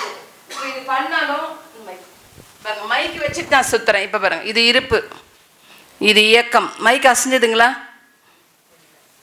அசையக்கூடாதுங்க. இது இருப்பு, இது இயக்கம். ஷோல்டர் மட்டும்தான் அசையணும். ஆனால் நம்ம என்ன பண்ணுறோம்? உடம்பையும் சேர்த்து சுத்துறோம். போச்சு, உங்களோட உடற்பயிற்சி தப்பு, நீங்கள் செய்கிற முறை தப்பு. அப்போ சாமிஜி அதுக்கு தான் ரொம்ப ஸ்ட்ராங்காக போட்டாங்க. ஒரு இருப்பு, ஒரு இயக்கம்னு போட்டாங்க. ஒரு இருப்பு, இது இருப்பு பாருங்க, இயக்கம். இந்த நம்ம என்ன பண்ணுறோம்? பண்ணுறோமா? இதெல்லாம் சேர்த்து சுற்றுறோம். எங்கே நம்ம மிஸ்டேக்ஸ், சின்ன சின்ன மிஸ்டேக்ஸ் தான் நம்ம பண்ணுறோம். அந்த மிஸ்டேக்ஸை கரெக்ட் பண்ணிட்டோன்னா நம்மளுடைய உடற்பயிற்சி மாதிரி ஒரு அற்புதமான நோய் தீர்க்கும் ஒரு முறை கிடையவே கிடையாது. என்னென்ன நம்ம பண்ணுறோன்றது இப்போ பார்க்க போகிறோம். Right, okay. இப்போ இந்த முதல் 2 தான் நம்ம வந்து பார்த்தோம். நம்ம உடற்பயிற்சியினுடைய பேஸ் இருப்பு, இயக்கம், ஸ்டாட்டிக் அண்ட் டைனமிக், அது பார்த்தோம். இங்கே பாருங்க, இதெல்லாம் பாருங்க, சுவாசம். இது ரெண்டும் வந்து நரம்பு தசைனார் மூச்சு பயிற்சி. ஆமா, இது வந்து கபாலபதியில் இருக்கு. கலை சரம், இந்த ரெண்டுமே வந்து கபாலபதியில் இருக்கிறது. இந்த இதுக்கு பாருங்க, இதுதான் வந்து 14 பாயிண்ட் அக்கு பிரஷர்ல இருக்கிறது. இதுவும் ஏன்னா 14 பாயிண்ட் அக்கு பிரஷர்ல என்ன சொல்றாங்க, ஒன்று நீங்க மிஸ் பண்ணிட்டா கூட திரும்ப முதல்லேருந்து ஆரம்பிக்கணும்னு சொல்றீங்க. என்ன சொல்லியிருக்காங்க பாருங்க, அவங்க ஒரு வர்மத்தை இன்னொரு வர்மத்தோடு இணைப்பது. எப்படி பண்றோம்? கனெக்டிவிட்டி, ஒன்னோட ஒன்று கனெக்டிவிட்டி. இங்க ஒன்று வைக்கிறோம் இல்லையா, அப்போ ஒன்னோட ஒன்று இணைக்கணும். கனெக்டிவிட்டி ஒரே கண்டினியூவா போயிட்டே இருக்கும். அது ஆமா. அதே மாதிரி சிவம், மூளையிலிருந்து செயல்படும் ஆற்றல், அதுவும் வந்து கபாலபதியில். இந்த கடைசி ஒன்று தான் வந்து காயகல்பம், கருவில் உருவாகும் போது வரும் சக்தி. இதுதான் அர்த்தநாரி சக்தி. இது தாய் தந்தையின் கூட்டு சக்தி. அது இல்லைன்னா நாம இல்லைக்கு இல்லை. நீங்க காயகல்பத்துல போடுற அஸ்வினி முத்திரை தான் அந்த கடைசி. அது காயகல்பத்துல உங்களுக்கு எக்ஸ்பிளனேஷன் பண்ணும்போது உங்களுக்கு தெரியும். இது பாத்தீங்கன்னா வர்மத்தினுடைய பேஸ் இதுதான், உடற்பயிற்சியினுடைய பேஸும் இதே தான். இதெல்லாம் அந்த வர்மத்தின் நம்ம சொன்னதெல்லாம் இந்த படுவர்மங்கள், அந்த நாடிகள், அதெல்லாம் இங்க கொடுத்துருக்குறோம். இது பாருங்க, இது வந்து அங்க பாருங்க, இது வந்து மகரிஷியினுடைய கான்செப்ட். பருவுடல் வர்ம புள்ளிகள், நுண்ணுடல் வர்ம புள்ளிகள், காரண உடல் வர்ம புள்ளிகள். இது வந்து வர்மத்தினுடைய கான்செப்ட். தசைகளில் உள்ள வர்ம புள்ளிகள் என்புன்னு கொடுத்துருக்கு பாரு. என்புனால எலும்புனால ஒண்ணுதான். சுத்த தமிழ்ல என்புன்னு பேரு, நம்ம எலும்புன்னு சொல்றோம். ஆமா. அதே மாதிரி ஜாயிண்ட்ஸ், பொருத்துகளில் உள்ள வர்ம புள்ளிகள்னா இந்த ஒரு ஜாயிண்ட், இந்த ஜாயிண்ட்னா இது பொருத்து. இந்த பொருத்துக்கள்லயும் வர்மங்கள் இருக்குது. அது சாமிஜியோட பயிற்சியில இப்ப இப்படி வச்சோன்னா இது ஒரு பொருத்து. 6ஆம் நிலை பயிற்சி 6ல பண்றோம் இல்லையா, அது ஒரு பொருத்து. அப்ப அந்த பொருத்துக்கள், அந்த பொசிஷன்ஸ் கரெக்டா வச்சு நம்ம செய்யும் போது நமக்கு செய்யறது. நுண்ணுடல்ல பாருங்க, ரத்த நாடிகளில் உள்ள வர்ம புள்ளிகள், வாசி நாடிகளில் உள்ள வர்ம புள்ளிகள், அதான் நமக்கு அக்கு பிரஷர்ல வருது. சிறு நரம்புகளில் உள்ள வர்ம புள்ளிகள், பெரு நரம்புகளில் உள்ள வர்ம புள்ளிகள்ன்றது காரண உடல் வர்ம புள்ளிகள். இந்த காரண உடல் வர்ம புள்ளிகள்லாம் கால் பயிற்சியில பண்ண போறோம். நம்ம இப்போ பண்ண போறோம். அப்போ வர்மத்தினுடைய பேஸும் வேதாத்ரி மகரிஷி உடற்பயிற்சியினுடைய பேஸும் ரெண்டுமே வந்து ஒன்றுதான். அப்போ நம்ம வேதாத்ரி மகரிஷியினுடைய உடற்பயிற்சியை நம்ம முறையாக செய்து விட்டால் எதை நம்ம சரியான முறையில் பண்ணிட்டோன்னு அர்த்தம்? வர்ம புள்ளிகள் அனைத்தையும் நம்ம சரியான முறையில் இயக்கிவிட்டோம். இந்த பயிற்சியினுடைய நோக்கமே என்னன்னு கேட்டிங்கன்னா, நம்முடைய நோக்கம் வர்மக்கலையை பரப்புவது அல்ல. வேதாத்ரி மகரிஷியினுடைய உடற்பயிற்சிக்கு உள்ளே எது இருக்கிறது? ரகசியங்கள் வர்மக்கலை இருக்கிறது. அதை நம்ம எவ்வளவு ப்ராப்பரா கரெக்டா அவங்க கொடுத்திருக்கிறது, சாமிஜி அவ்வளவு அழகா கொடுத்திருக்காங்க. அதை செய்யணும்ன்றது தான் நோக்கம். கரெக்டா செய்யணும். ரைட். இங்க பாருங்க, இப்போ நம்ம கிளாஸ்க்குள்ள போறதுக்கு முன்னாடி இதை ஒன்று பார்த்துடலாம். இங்க பாருங்க, வாசல்கள் கொடுத்துருக்கு பாருங்க. பொதுவான வாசல்கள் எத்தனை? 9. எது எது? கண்கள். ரைட். இது வந்து 9 வாசல். இந்த 9 வாசலும் போகும்போது தான் நமக்கு மரணம் வரும். பந்தல் பிரிந்தது பண்டாரம் வந்தகத்தே துன்புறும் வாசல் மென்மேல் வர 9 வாசலும் ஒக்கென அடைக்க அன்பகத்தாரை விட்டு அகன்றனரே. யார் சொல்றது? அஜிதா? திருமூலர் சொல்றாரு. சும்மா சொன்னா அப்பப்போ நடுவில் ஜோக் பண்ணுவேன், உங்களுக்கோசரம் தான். என்ன இதுல சும்மா யாராவது ஒருத்தருடைய பின் பாயிண்ட் பண்ணுவேன், உடனே வந்து இது பண்ணக்கூடாது, என்ன ஜாலியாக இருக்கணுங்க. ஓகே, அடுத்தது இது அறுத்தடைத்த வாசல்கள்னு சொல்றாங்க. இதுல 9 வாசல்கள்ல ரொம்ப முக்கியமா சொல்லக்கூடியது இந்த அறுத்தடைத்த வாசல்கள்ங்க. அவையில ரொம்ப முக்கியமானது தொப்புள், இன்னொன்னு உள்நாக்கு அருகாமையில் உள்ள அண்ணாக்குன்னு சொல்றாங்க. இந்த வர்மத்துல இது ரெண்டும் ரொம்ப முக்கியம். தொப்புள் தாங்க. இப்ப ஏன் தொப்புள்னு சொல்றாங்கன்னா, இப்ப நான் இங்க வந்திருக்கிறேங்க திருப்பூருக்கு, ஐயா கூட எல்லாம் பேசிட்டு இருக்கிறோம். அவங்களுக்கு யாருக்காவது கோல்டு இருந்துட்டு, நான் சென்னை இப்போ இங்கே நீங்கள் கிளாஸ் அட்டன் பண்ணுறீங்க, இங்கேருந்து போனோன்னே உங்களுக்கு கோல்டாக இருக்குது, நீங்கள் என்ன சொல்வீங்க? நான் அங்கே போய் தண்ணி மாற்றி குடித்தேன், ஒரு அம்மா என் பக்கத்தில் உட்காந்துட்டு இரும்பிட்டே இருந்தாங்க, அவங்க இன்ஃபெக்ஷன் எனக்கு வந்துருச்சுன்னு தானே சொல்கிறேன். நல்லா புரிஞ்சுக்கோங்க. உங்களுக்கு மற்றவங்களோட பேசுறது அவங்க சுவாசத்துலேருந்து ஒரு தொப்புள் மூலயமா தான் நமக்கு நோய்கள் தொற்று ஏற்படுது. அதனாலதான் நம்ம இன்ஃபெக்ஷன் நேவல் பாயிண்ட் வழியா தான் அதிகமா போகும், இன்னொருத்தருக்கு ட்ரான்ஸ்ஃபர் ஆகும் இன்ஃபெக்ஷன். முன்னோர்கள் வேஷ்டியை நல்லா தொப்புளுக்கு மேல தூக்கி கட்டினாங்க. திருவிழா காலங்கள், ஒரு பண்டிகை காலங்கள்ல கூட்டம் அதிகமா இருக்கிறதுல அந்த வேஷ்டிக்கு மேல ஒரு உத்திரியம் கட்டுவாங்க, பார்த்துருக்கீங்களா? இப்போ ஆண்கள் அப்படி பண்ணுவாங்க, பெண்கள் என்ன பண்றாங்க, நல்லா மேலே தூக்கி சாரி கட்டி நல்லா இப்படி முந்தானியால சொருகுனாங்க, மேலே போர்த்திக்கிட்டு இருந்தாங்க. ஆனா இன்னைக்கு நம்ம ஆடைகள் எப்படி மாறி போச்சு பாருங்க, வாழ்வியல் முறை எப்படி இருக்குது. அப்போ என்னங்க மெயினாக இந்த தொப்புள் எவ்வளோக்கு எவ்வளோ ஒரு மனிதனுடைய தொப்புள் ஆரோக்கியமாக இருக்குதோ, இந்த நாபின்னு சொல்லக்கூடிய இந்த தொப்புள், அதை வைத்து தான் ஒரு மனிதனுடைய மரணம் நிர்ணயிக்கப்படுது, அதனோட ஆரோக்கியம் நிர்ணயிக்கப்படுது. அது ஒரு அந்த தொப்புளுக்கு தான் வந்து வர்மத்தில் என்ன பேருன்னு கேட்டிங்கன்னா ஆயுட்காலம்னு பேர். ஆயிலையே நிர்ணயம் பண்ணக்கூடியதுங்க. அதுதான் நம்ம ஆயில நிர்ணயம் பண்ணணும், தொப்புள் தான். சாமிஜி பாருங்க, அக்கு ப்ரெஷரில் எத்தனை பாயிண்ட் தொப்புளில் கொடுத்துருக்குறாங்க? 6 பாயிண்ட் தொப்புளில் கொடுத்துருக்குறாங்க. அதாவதுங்க கொஞ்சம் பாருங்க, வர்மத்தில் இதில் வந்து வர்மத்தில் படி மொட்டையாக சொல்லிட்டாங்க. அறுத்தடைத்த வாசல்கள் 2, அவை ஒன்று தொப்புள், மற்றொன்று உள்நாக்கின் அருகாமையில் உள்ள அண்ணாக்கு. இது மகரிஷி எப்படி சிம்பிளாக நமக்கு எடுத்துன்னு வர்றாரு பாருங்க. இது வந்து 14 பாயிண்ட் அக்கு ப்ரெஷர்லையும் நரம்பு தசைனார் மூச்சு பயிற்சியில் முதல்ல ஒரு வார்ம் அப் பண்ணிட்டு தான் எடுத்துன்னு வர்றாரு. இப்படிலாம் பண்ணுறோம், இது பண்ணிட்டு தான் அதுக்கப்புறம் தொப்புள் ஆக்டிவேட் பண்ணுறோம். ஏன் மகரிஷி ஒரு கேப் கொடுத்தாரு அப்படின்னு நாங்கள் யோசிக்கிறோம். 14 நரம்பு தசைனார் மூச்சு பயிற்சி பண்ண முதல்ல கை இப்படி வைக்கிறோமா? எங்க கை வைக்கிறோம்? தொப்புள் தானே க்ளோஸ். தொப்புள் 2 தடவை கை வைக்கிறோமா? 14 பாயிண்ட் அக்கு ப்ரெஷர் எப்போ பண்றோம்? அது முடிச்சு கண் பயிற்சி முடிச்சு கபாலபதி மகராசனம் மசாஜ் முடிச்சுட்டு தானே எங்க வரும்? 14 பாயிண்ட் அக்கு ப்ரெஷருக்கு வரோம் இல்லையா? அது திருமூலருடைய வர்ம கிரந்த சாஸ்திரத்தில் என்ன சொல்றேன்னு கேட்டீங்கன்னா, ஆயுட்காலத்தை இயக்குவதற்கு முன்னாடி அதை வந்து ஒரு வார்ம் அப் பண்ணணும். அதனால தான் மகரிஷி நரம்பு தசைனார் மூச்சு பயிற்சியிலே முதல்ல ஒரு வார்ம் அப் பண்ணிட்டு ஒரு சூடு அங்கே ஏற்றிட்டு அதுக்கப்புறம் தான் என்ன பண்ணுறாரு, அதை ஏற்கிறதுக்கு நமக்கு எடுத்துன்னு வர்றாரு. இது என்னது? இதுதான் நம்ம காயகல்பத்தில் வந்து நாக்க மேலே வச்சு மூச்சு உள்ள இருக்கிறோம் இல்லையா? அதுதான் பாருங்க, வர்மத்தில் இருக்கிற அத்தனை மெதல் இருக்கிறது மகரிஷியினுடைய பயிற்சிக்கு உள்ளே இருக்கிறது. சரி, இந்த திருமூலர் இன்னொரு பாடலில் கூட சொல்றாரு, இந்த தொப்புளுக்கு இன்னொரு பாடல் என்ன சொல்றாருன்னா, திருமூலர் பாடத்தில் அவர் பாடலில் சொல்ற பாருங்க, எவர் ஒருவர் ஆயுட்காலத்தை திங்கள் தோறும் 2 நாழிகை இயக்குகிறார்களோ ஆயுள் பெருக்கம் உண்டாம். இதுதான் பாட்டினுடைய அர்த்தம். புரியுதுங்களா? எவர் ஒருவர்னா யாரு? நாமும். ஆயுட்காலத்தை, ஆயுட்காலம்னா எது? தொப்புள். திங்கள் தோறும், திங்கள் என்னது? மாசம், எவ்ரி மந்த். திங்கள் தோறும் 2 நாழிகை, ஒரு நாழிகைன்னா எவ்வளவு? 24 மினிட்ஸ். 24 மினிட்ஸ் தான் ஒரு நாழிகை. ஓகே, அப்போ 2 நாழிகைன்னா எவ்வளோ மினிட்ஸு? 48 மினிட்ஸு. தொப்புளை 48 நிமிஷம் மாசத்துல இயக்கினால் ஆயுள் பெருக்கம் உண்டாம். சரி, திருமூலர் எவ்வளோ நேரம் சொல்றாரு இப்போ? 48 நிமிஷம். நம்ம 14 பாயிண்ட் அக்கு ப்ரெஷர் பயிற்சியில் 6 பாயிண்ட் வைக்கிறோம். 6 தடவை தொப்புள்ள கை வைக்கிறோமா? 5, 6, 7, 8, 9 and 10. சரிங்களா? அப்போ ஒரு இடத்துல எவ்வளவு செகண்ட் நிக்கிறோம் நம்ம? 30 செகண்ட். 6 × 30 செகண்ட் எவ்வளவு நிமிஷம்? 180. 180 டிவைடட் பை 60 எவ்வளோ? 3 நிமிஷம். அப்போ ஒரு நாளைக்கு நம்ம அக்கு ப்ரெஷர் பயிற்சி பண்ணா ஆயுட்காலத்தை எத்தனை நிமிஷம் இயக்குறோம்?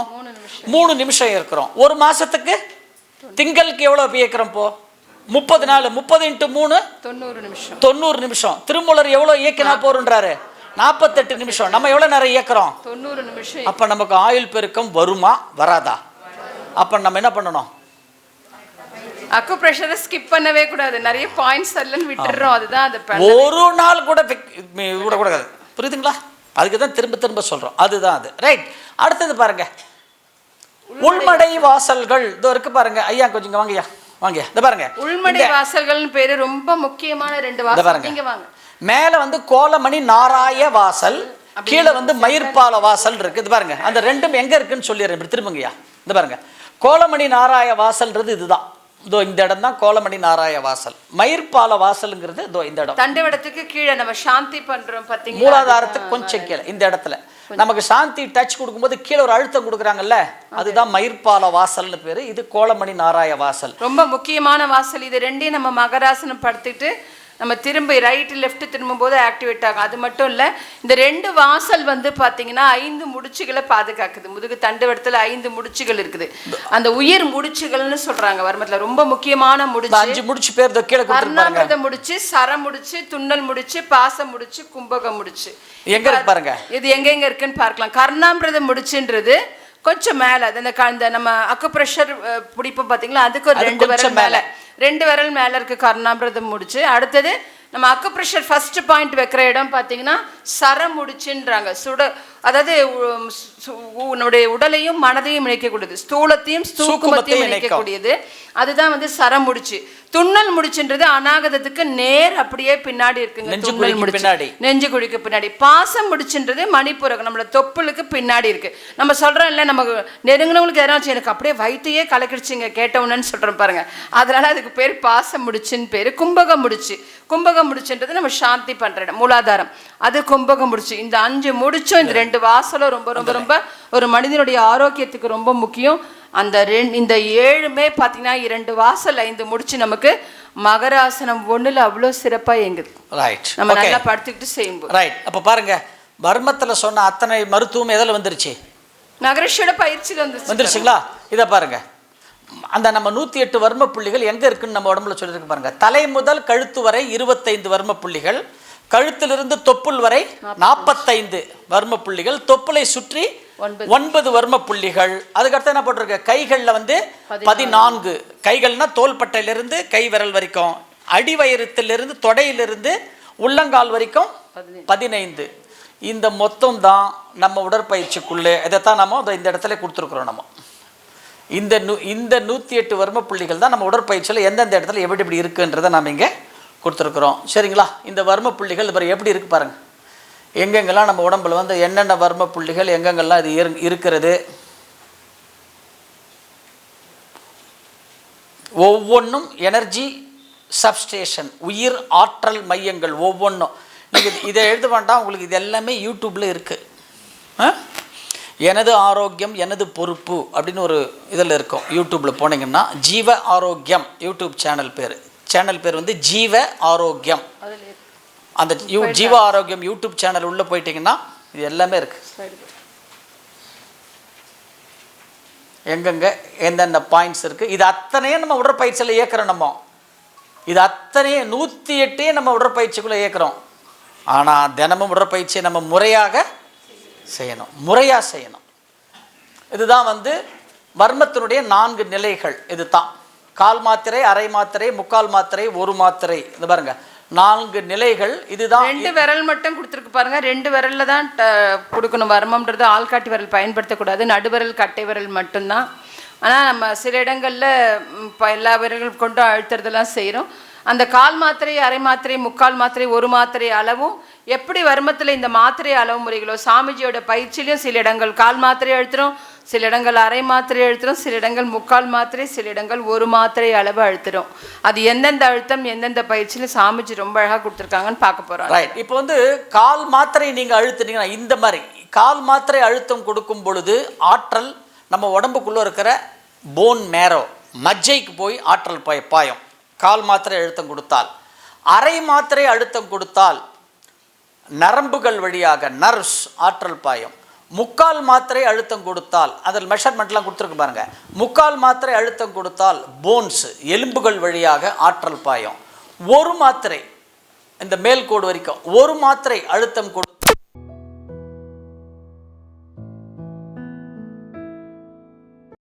2 கைகளை நம்ம மேலே உயர்த்திட்டோம். 2 கைகளை நம்ம வந்து மேலே உயர்த்திட்டோம். இப்போ இந்த பயிற்சி செய்யும் பொழுது உள்ளங்கைகள் ரெண்டுமே இந்த மாதிரி வந்து ரொம்ப க்ளோஸாக இருக்கணும். இதை மட்டும் நீங்கள் கவனிச்சுக்கங்க, எப்போவுமே நீங்கள் பார்த்துக்க.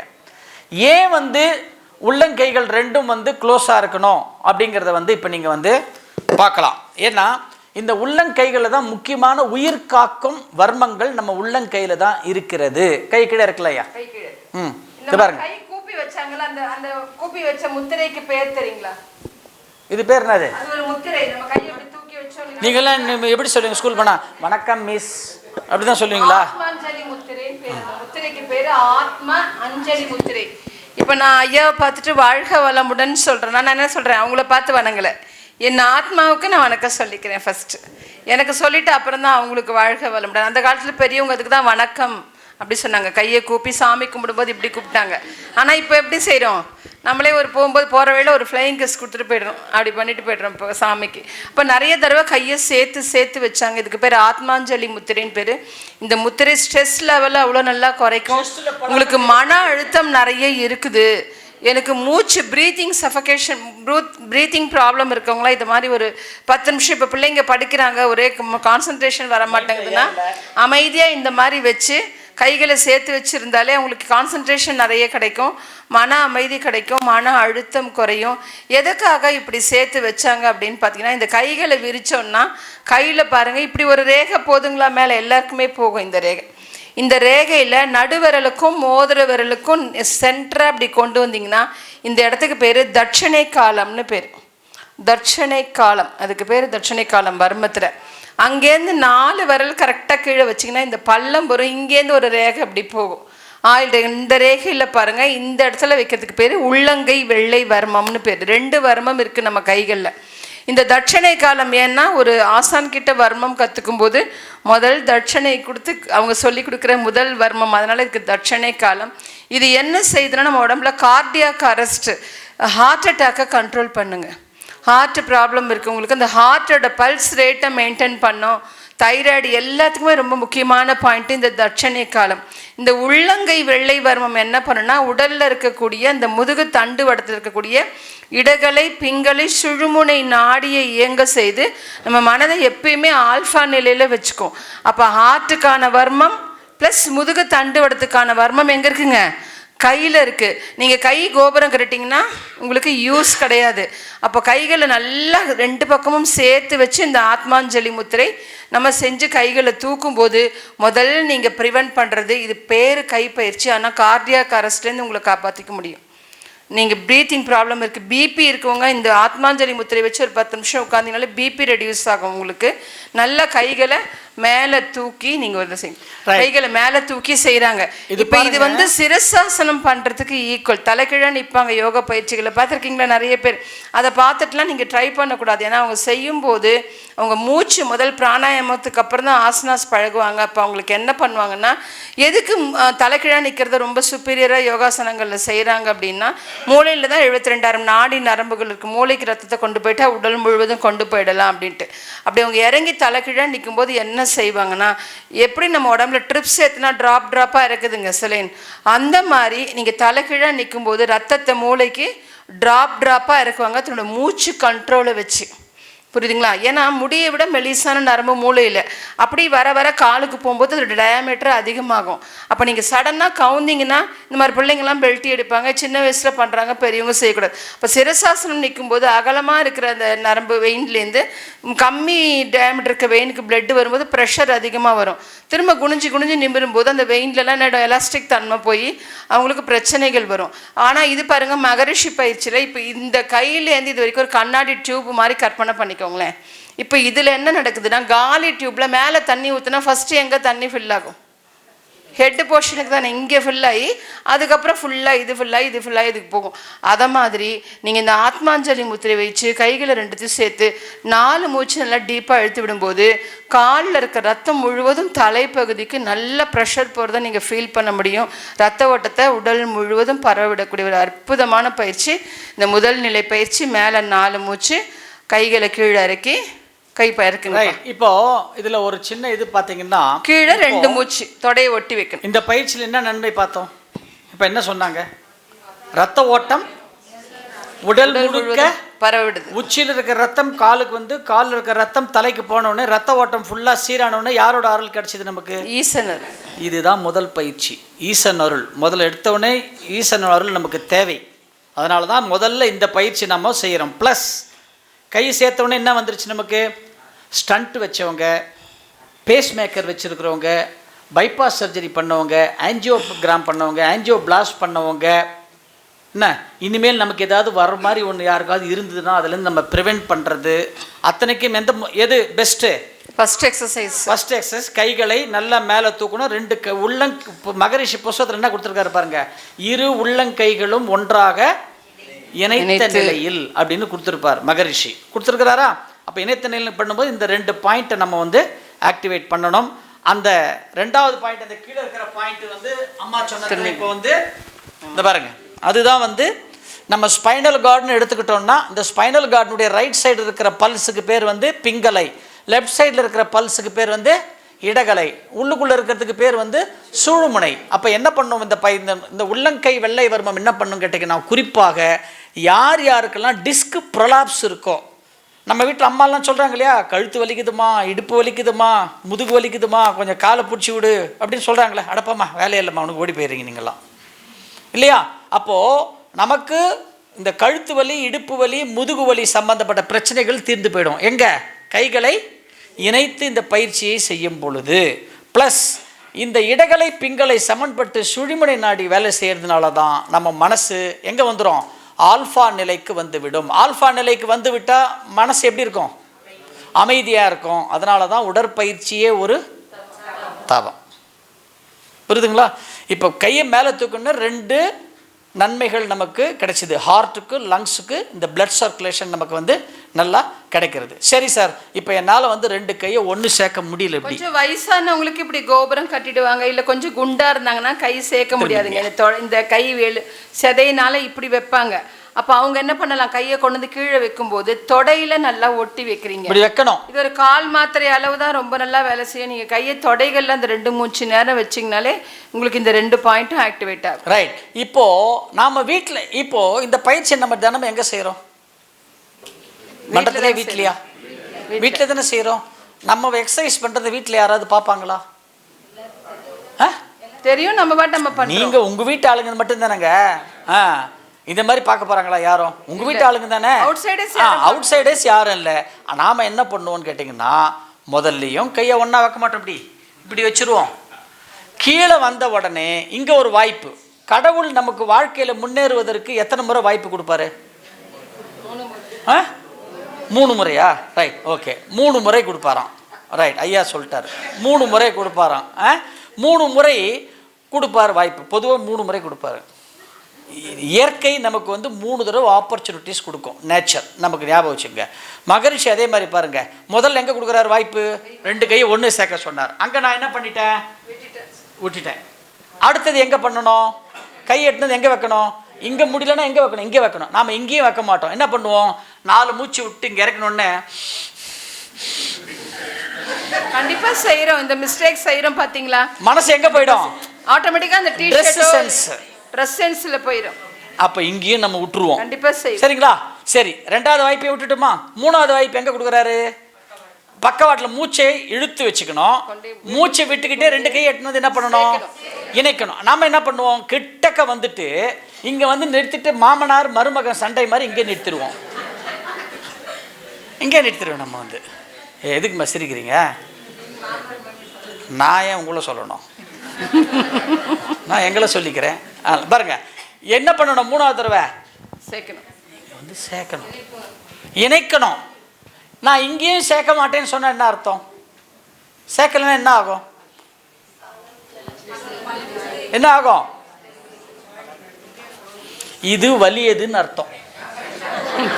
விதி வலியதுன்னு அர்த்தம்.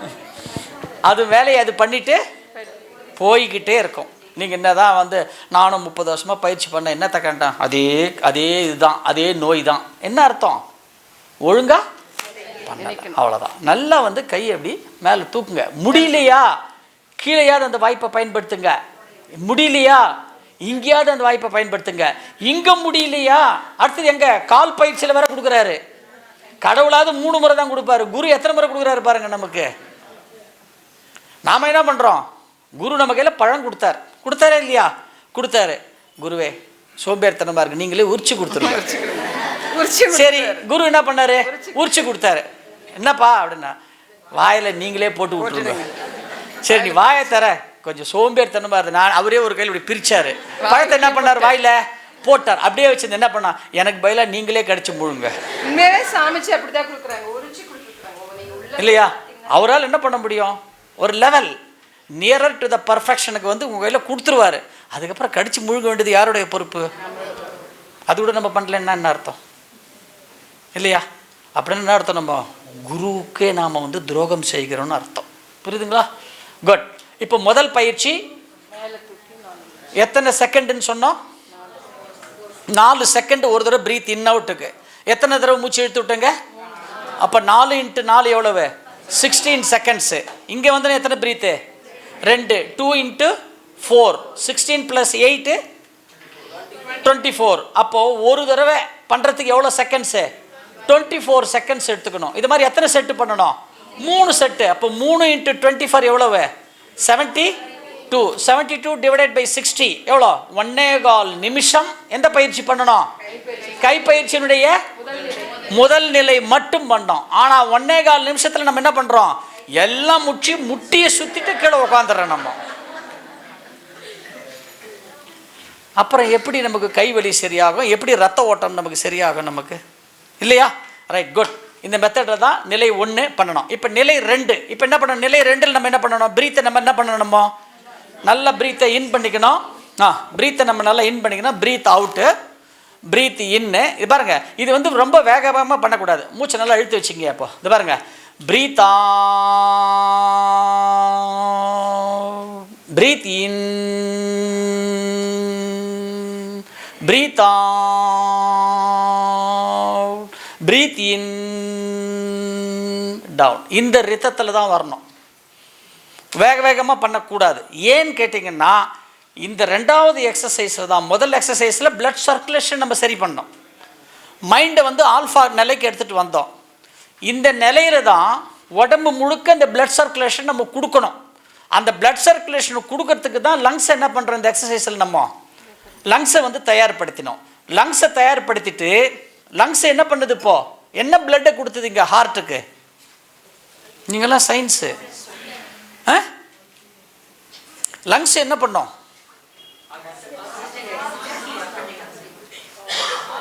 ஆக்சிகரணம் பண்ணோம். லங்ஸ் வந்து எதை உள்ள இழுக்கும்?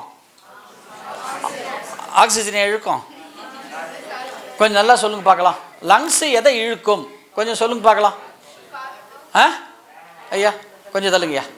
கொஞ்சம் அப்படி ஐயா இப்படி இருந்துருங்கய்யா. ஐயா எப்படி இருந்துருங்க பாருங்க. லங்ஸ் எதை இழுக்குது பாருங்க? உள்ளுக்குள்ள மூச்சை உள்ள இழுக்கும்போது எதை இழுக்குது? ஃபர்ஸ்ட் நைட்ரஜன் எவ்வளோ பர்சன்டேஜ்?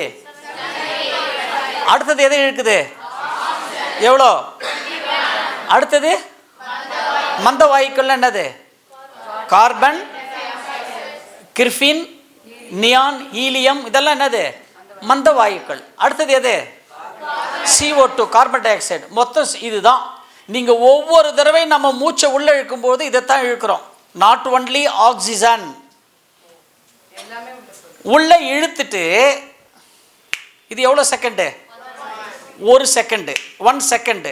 இதை விட இதில் வந்து 20% கம்மி, 0.8 செகண்ட்ஸில் இது உள்ளே போய் லங்ஸ் ஆக்சிகரணம் பண்ணி வெளியில் எப்படி விடுது பாரு? வெளில எதை தள்ளுது? உள்ளே போன நைட்ரஜன் என்ன ஆகுது? உள்ளே போன ஆக்சிஜன் எவ்வளவு? 21%. வெளில வரும்போது எவ்வளோ வருது? உள்ளே போன மந்த வாயுக்கள் அப்படியே வந்துடும். உள்ளே போன கார்பன் டை ஆக்சைடு எவ்வளவு? 0.04. வெளில வரும்போது பாருங்க, இது உள்ள கம்மியாக போய் வெளியில் வருது, இது அதிகமாக உள்ள போய் இது கம்மியாக வெளியில் வருது. இது தான் ஒவ்வொரு பிரீத்லேயும் நம்ம நடக்கிறது. புரியுதுங்களா? இந்த ஒவ்வொரு பிரீத்தில் நடக்கணும்னா நம்ம என்ன பண்ணணும்? ஒரு தடவை மூச்சு இழுத்து விடுறதுக்கு எத்தனை செகண்ட் எடுத்துக்கணும்? 4 செகண்ட் எடுத்தால் இந்த ப்ராசஸ் இதை பாருங்க. இதை பேஸ் பண்ணி தான் இந்த இருக்கு பாருங்க. 21,600 பிரீத்தர்ஸ் கொடுத்துருக்குமா? இந்த 21,600 பிரீத்தர்ஸ் எத்தனை நாள்? எவ்வளோ நேரத்துக்கு? 24 மணி நேரத்துக்கு 24 மணி நேரத்தில் நம்ம உடம்புல வந்து இந்த கிளாண்டு, செக்ஷுவல் கிளாண்டு மூலாதாரத்தில் எப்போ காலையில் 6லேருந்து 6:40 வரைக்கும் எவ்வளோ ப்ரீத்து? 600 ப்ரீத் தான். இது இந்த ப்ரீத் கால்குலேஷன் எப்படி வரும் நமக்கு? நீங்கள் ஒரு தடவை மூச்சு இழுத்து விடுறதுக்கு 4 செகண்ட் எடுத்தீங்கன்னா இந்த மெத்தடு கரெக்டாக வரும். இல்லைன்னா நீங்கள் 6:40க்குள்ளேயே நம்ம ப்ரீத் எங்கே வந்துடும்? சுவாதிஷ்டானத்துக்கு வந்துடும். மால் ஃபங்க்ஷன் ஆகிடும். நீங்கள் ஒரு ரிசப்ஷனுக்கு ஒரு சத்திரத்துக்கு போகணும், அட்ரஸ் மாதிரி இன்னொரு சத்திரத்துக்கு போயிட்டீங்க, என்ன ஆகுங்க? உள்ளே விடுவாங்களா? அந்த மாதிரி தான் நடக்கும் இங்கே. அப்போ என்ன ஆகும்? இப்போது ஹார்மோன்ஸு இம்பேலன்ஸ் ஆகிடும் உடம்புல. எப்போ வந்து இந்த இதுலேருந்து மெத்தடு மாறுதோ, நம்ம உடம்புல எப்போ அந்த ஹார்மோன்ஸ் இம்பேலன்ஸ் ஆகுதோ அப்போ தான் நமக்கு நோய்கள் வருகிறது. புரியுதுங்களா? அப்போ இந்த ஹார்மோன்ஸ் இம்பேலன்ஸ் ஆகாமல் தடுக்கிற பயிற்சி தான் எந்த பயிற்சி? 2வது பயிற்சி. அப்போ அந்த 2வது பயிற்சி பண்ணும்பொழுது நம்ம என்ன பண்ணணும்? நல்ல ரித்தத்தில் வரணும். ப்ரீத்தை நல்லா இழுத்து வச்சுக்கிட்டு ப்ரீத் அவுட் பண்ணிவிட்டு அப்புறம் என்ன பண்ணணும்? ப்ரீத்தை நல்லா இன் பண்ணணும். அப்படி ப்ரீத்தை நல்லா இன் பண்ணிங்கன்னா 0.8 செகண்ட்ஸில் என்ன பண்ணுது? ஆக்சிகரணம் பண்ணி 100% பியூரிஃபைடு பிளட்டை யாருக்கு கொடுக்கும்? ஹார்ட் என்ன பண்ணுது? ஆர்டரி வழியாக என்ன பண்ணோம்? உடல் முழுக்க அதை வந்து தமனிகள் வழியாக அதை வந்து சப்ளை பண்ணிடும். அது இல்லைன்னா இங்கே என்ன நடக்கும்? அது இப்போ 4 செகண்டுக்கு ஒரு தடவை நம்ம மூச்சு இழுத்து விடலாம், என்ன நடக்கும்? What will happen? எனிஒன் சொல்லுப்பா. இல்லை அது ஆயில் குறைகிறது, அது கன்ஃபார்ம்டு. அது அதுக்கு முன்னாடி என்ன நடக்கும்? இதை பாருங்க, நீங்கள் 4 செகண்டு சாதாரணமாக மூச்சு இழுத்து விட்டீங்கன்னா, மூச்சு இழுத்து விடுறதுக்கு 4 செகண்டு, அம்மா ஃபோனை வெளில போய் பேசுங்கம்மா, 4 செகண்டுக்கு மூச்சை ஒரு தடவை நீங்கள் உள்ளே இழுத்து விட்டீங்கன்னா உங்கள் ஹார்ட்டு 72 முறை துடிக்கும் ஒரு நிமிஷத்துக்கு. எத்தனை தடவை துடிக்கணும் ஹார்ட்டு? 72 பீட் பர் மினிட், பிபிஎம்னு சொல்லுவோம் இல்லையா? இப்போது நீங்கள் 4 செகண்டோட கம்மியாக எடுத்துட்டிங்கன்னா ஹார்ட் என்ன ஆகும்? பீட் என்ன பண்ணோம்? அதிகப்படுத்திடும். அப்போ ஹார்ட் பீட் எவ்வளோ? 100 வந்துடும். 100, 105, 110 வந்துடும் ஹார்ட் பீட்டு. அப்போ ஹார்ட் பீட்டு இன்க்ரீஸ் ஆக ஹார்ட்டுக்கு என்ன தேவை? அங்கேருந்து யார் சப்ளை பண்ணணும்? லங்ஸ் அங்கேருந்து கொடுக்கணும். அப்போது அது எவ்வளோ நேரத்தில் கொடுக்க போகுது? 0.8 செகண்ட்ஸில் தான். இது என்ன பண்ணுது? இப்போது சீக்கிரமாக கேட்குது, இங்கேருந்து அங்கே கேட்குது. இது கேட்ட உடனே இது என்ன சொல்லும்? இதுதான் நம்ம உடம்புல இது அத்தனை. நான் கேட்குற கேள்வியெல்லாம் யார் கேட்பாங்க தெரியுமா? நம்ம உடம்புக்குள்ளே இருக்கிற செல்ஸ். ஏன்னா ஒவ்வொரு செல்லும் one of the best communicator in the universe. செல்களுக்கு மகரிஷி சொல்றார் இல்லையா, ஒவ்வொரு செல்களுக்கும் அறிவும் உள்ளது, ஆற்றலும் உள்ளது. இந்த செல்கள் பேசும் நம்ம உடம்புக்குள்ள. இங்க இருக்கிற செல்லு சொல்லும், சீக்கிரம் கொடுப்பான்னு சொல்லும். இது சொல்லும், என்ன சொல்லும்? என்னுடைய நம்ம மேனுவல் பிரகாரம் நான் எவ்வளோ நேரத்தில் கொடுக்கணும் உனக்கு ரத்தத்தை? 0.8 செகண்டில் தான். உன் அவசரத்துக்கு என்னால் கொடுக்க இங்கே இருக்கிற செல் சொல்லும். இது சொல்லும், நானும் கரெக்டாக தான்ப்பா இருக்கிறேன், இவன் சரியில்லைப்பா, ரொம்ப ஓவர் டென்ஷனாக இருக்கிறான்ப்பா இவன். ஐயா உங்களும் இல்லையா? இவன் வந்து ரொம்ப ஓவர் டென்ஷனாக இருக்கான், பீட்டு இன்க்ரீஸ் ஆகிட்டே இருக்கு, நீ சீக்கிரம் கொடுப்பா அப்படின்னு சொல்லும். இவன் என்ன பண்ண முடியாதுன்னு சொல்லுவான். இவர் இங்கே இருக்கிற செல்லு சொல்லும், எனக்கு என்ன, நீ கொடுத்தா நான் திறக்கிறேன், கொடுக்கலன்னா நான் மூடிட்டு போயிட்டே இருக்கிறேன்னு சொல்லும். அதுக்கப்புறம் தான் இங்கே இருக்கிற செல்லு என்ன பண்ணுன்னு கேட்டிங்கன்னா, அந்த ப்ரொடக்ஷன் டைமை 0.1 செகண்ட் கம்மி பண்ணி பிளட்டை கொடுத்துடுச்சுன்னா என்ன நடக்கும்? 0.8 செகண்டில் வர பிளட்டு வந்து 100% பியூரிஃபைடு பிளட்டு. 0.7 செகண்டில் வந்துருச்சுன்னா 80% சுத்தமான ரத்தம், 20% கண்டாமினேட்டட் பிளட், அசுத்த ரத்தம் உள்ளே வந்துடும். அப்போ அசுத்த ரத்தம் உள்ளே வந்துச்சுன்னா ஃபஸ்ட்டு யார் ரிசீவ் பண்ணுவாங்க? லிவர். வெளில போகும்போது யார் ஃபஸ்ட்டு வாங்குவாங்க? லிவருக்கு தான் 50%, அடுத்தது கிட்னிக்கு 35%. அப்போ அவுட் ஆஃப் 100% பிளட்டில் 85% யாருக்கு போயிடுச்சு? இப்போது சிறுநீரகத்துக்கும் லிவர் கல்லீரலுக்கும் போயிடுச்சு. அப்போ முதல்ல எந்த 2 உறுப்பு அடிக்கும்? அவ்வளோதான். அப்போ எதை நோக்கி போகிறோம் நம்ம? அப்போ நாம் என்ன பண்ண, இதிலேருந்து என்ன தெரியுது? உணர்ச்சி வசப்படக்கூடாது, பரபரப்பாக இருக்கக்கூடாது, டென்ஷனாக இருக்கக்கூடாது. புரியுதுங்களா? டென்ஷனாக இருந்தால் இது பீட் இன்க்ரீஸ் ஆனால் அத்தனையும் உள்ளுக்குள்ளே நடக்கும். அப்போ இது நடக்காமல் இருக்கணும்னா எந்த பயிற்சி முறையாக பண்ணணும்? Right, good. இப்போது ரத்தத்தை உடல் முழுக்க சர்க்குலேட் பண்ணிட்டோம். அடுத்த 24 மணி நேரத்துக்கு இந்த ரத்தம் சீராக 100% சுத்தமான ரத்தம் வர்றதுக்கு உண்டான பயிற்சியை நம்ம பண்ணிட்டோம். இன்றைக்கி தான் பண்ணோம். திருப்பி நாளைக்கு என்ன பண்ணணும்? இன்றைக்கி ஒரு தடவை பண்ணிட்டு 120 வயசு வரைக்கும் வருமானா வராது. இன்றைக்கி 24 மணி நேரத்துக்கு தான் அப்ளிகபிள். அது புரியுதுங்களா? ரைட், இது ரெண்டும் பண்ணியாச்சு. இது ரெண்டும் பண்ணியாச்சுன்னா எது இயங்கணும் உடம்புல? இப்போ எது இயங்கணும் அந்த உடம்புல?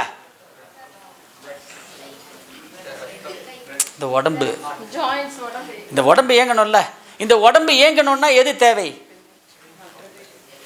இந்த உடம்பு இயங்கணும்னா எது தேவை? இந்த உடம்பு பாருங்க, நாம நிக்கணுமா வேண்டாமா? உட்காரணுமா வேண்டாமா? நடக்கணுமா வேண்டாமா? படுக்கணுமா வேண்டாமா?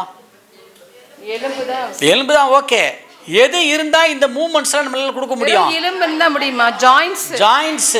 இப்போ அடுத்தது நம்ம எதுக்கு போகணும்? இப்போ ஜாயிண்ட்ஸ்க்கு தான் போகணும். அதனால தான் ஜாயிண்ட்ஸுக்கான பயிற்சி தான் என்ன பயிற்சி அடுத்தது? 3, 4, 5. Exercise number 3, 4 and 5. இந்த எக்ஸசைஸ் நம்பர் 3, 4, 5ல நம்ம என்ன பண்ணுறோம்? கைகள் என்ன பண்ணுறோம்? நம்ம சுத்துறோமா? எக்ஸசைஸ் நம்பர் 3, 4, 5ல மொத்தம் எத்தனை முறை சுத்துறோம்? கொஸ்டினே கரெக்டாக வாங்கல. மொத்தம் எத்தனை முறை சுத்துறோம்? டோட்டல் ரொட்டேஷன் எவ்வளோங்க? 60. 40 யார் சொன்னீங்கம்மா? 40ன்னு சொல்கிறாங்க அம்மா. அவங்க 40. இப்போ தான் யோசிக்கிறாங்க. இப்போ தான் ஒருத்தர் யோசிக்கிறாங்க. 5, 10, 15 எத்தனைங்க? 30. 40. 30 யார் சொன்னது? 30 யார் சொன்னது? மிக சரியான தவறான விடை. 40 சுற்று. 40 சொன்னவங்களுக்குலாம் ஃபர்ஸ்ட் ப்ரைஸ். 40 தான் சரியான விடை. இது பாருங்க, 5, 10, அதுவே ஒரு 5, 15, 20, ரெண்டு கையும் சேர்த்து 25, அப்புறம் 30. ரைட் லெக் முன்னாடி வைங்க. 35, 40. நீங்கள் அதை மட்டும் விட்டுட்டீங்க. நீங்கள் நான் என்ன சொன்னேன்? 3, 4, 5ன்னு சொன்னேன்ல. நீங்கள் 3, 4 மட்டும் பிடிச்சிட்டிங்க. சரிங்களா? இந்த 40 ரொட்டேஷனும் பண்ணும் பொழுது பாருங்க, அங்கே என்ன போட்டிருக்கு அந்த இடத்துல பாருங்க. ஐயா இப்படி வாங்கய்யா, இங்கே பாருங்க. நம்ம வீட்டில் தாப்பாலில் சத்தம் வந்தால் என்ன பண்ணுவாங்க? பெட்ரோல் போடுவீங்களா? எண்ணெய் போடுவீங்க இல்லையா? அப்போ தாப்பாலில் சத்தம் வந்து ஒரு எண்ணெய் போட்டோன்னா என்ன ஆகுது? இப்போ சத்தம் நிற்குதா? ஸ்மூத்தாக அங்கே ஒரு ஆப்ரேஷன் ஸ்மூத்தாக நடக்குதா? அதைத்தான் இங்கே பண்ணுறோம். நம்ம இந்த கைப்பயிற்சி மூட்டை எப்படி இருக்குன்னு காமிச்சிருக்கோம் பாருங்க. அந்த நீங்கள் அந்த மாதிரி நல்லா கற்பனை பண்ணி நல்லா ஆழ்ந்து செய்யணும். நீங்கள் கொடுக்குற அந்த எண்ணெய் பசை இங்கே தான் போகுது. இந்த ரொட்டேஷன் பண்ணும்போது ஒரு பாருங்க, இங்கே தான் போகுது. நம்ம ஜாயின்ட்ஸ் எவ்வளோ பார்த்துங்க நம்ம உடம்புல சொன்னோம். நம்ம ஆரம்பத்திலே சொன்னோம். எவ்வளோ ஜாயின்ட்ஸ் சொன்னோம்? எலும்பு பற்றி பாட்டு சொல்லும்போது சொன்னோம். 360 ஜாயின்ட்ஸ் இருக்குது. அதில் யூனிவர்சல் பால் ஜாயின்ட்ஸ் 6 இருக்குது. ஷோல்டர், நீ, இந்த 2 முட்டி, இடுப்பு எலும்பு, மூட்டு எலும்பு. அதுதான் நம்ம உடம்புக்கு ஷேப்பு தருது. நம்ம உருவத்தை அமைப்பாக கொடுக்கறது வந்து இந்த 6 யூனிவர்சல் பால் ஜாயின்ட்ஸ்னு பேர். ஏன் அதுக்கு யூனிவர்சல் பால் ஜாயின்ட்ஸ்னால் பெரிய பந்து, கிண்ணம், மூட்டு. ஒரு பந்து, ஒரு கிண்ணம். இங்கே பாருங்க,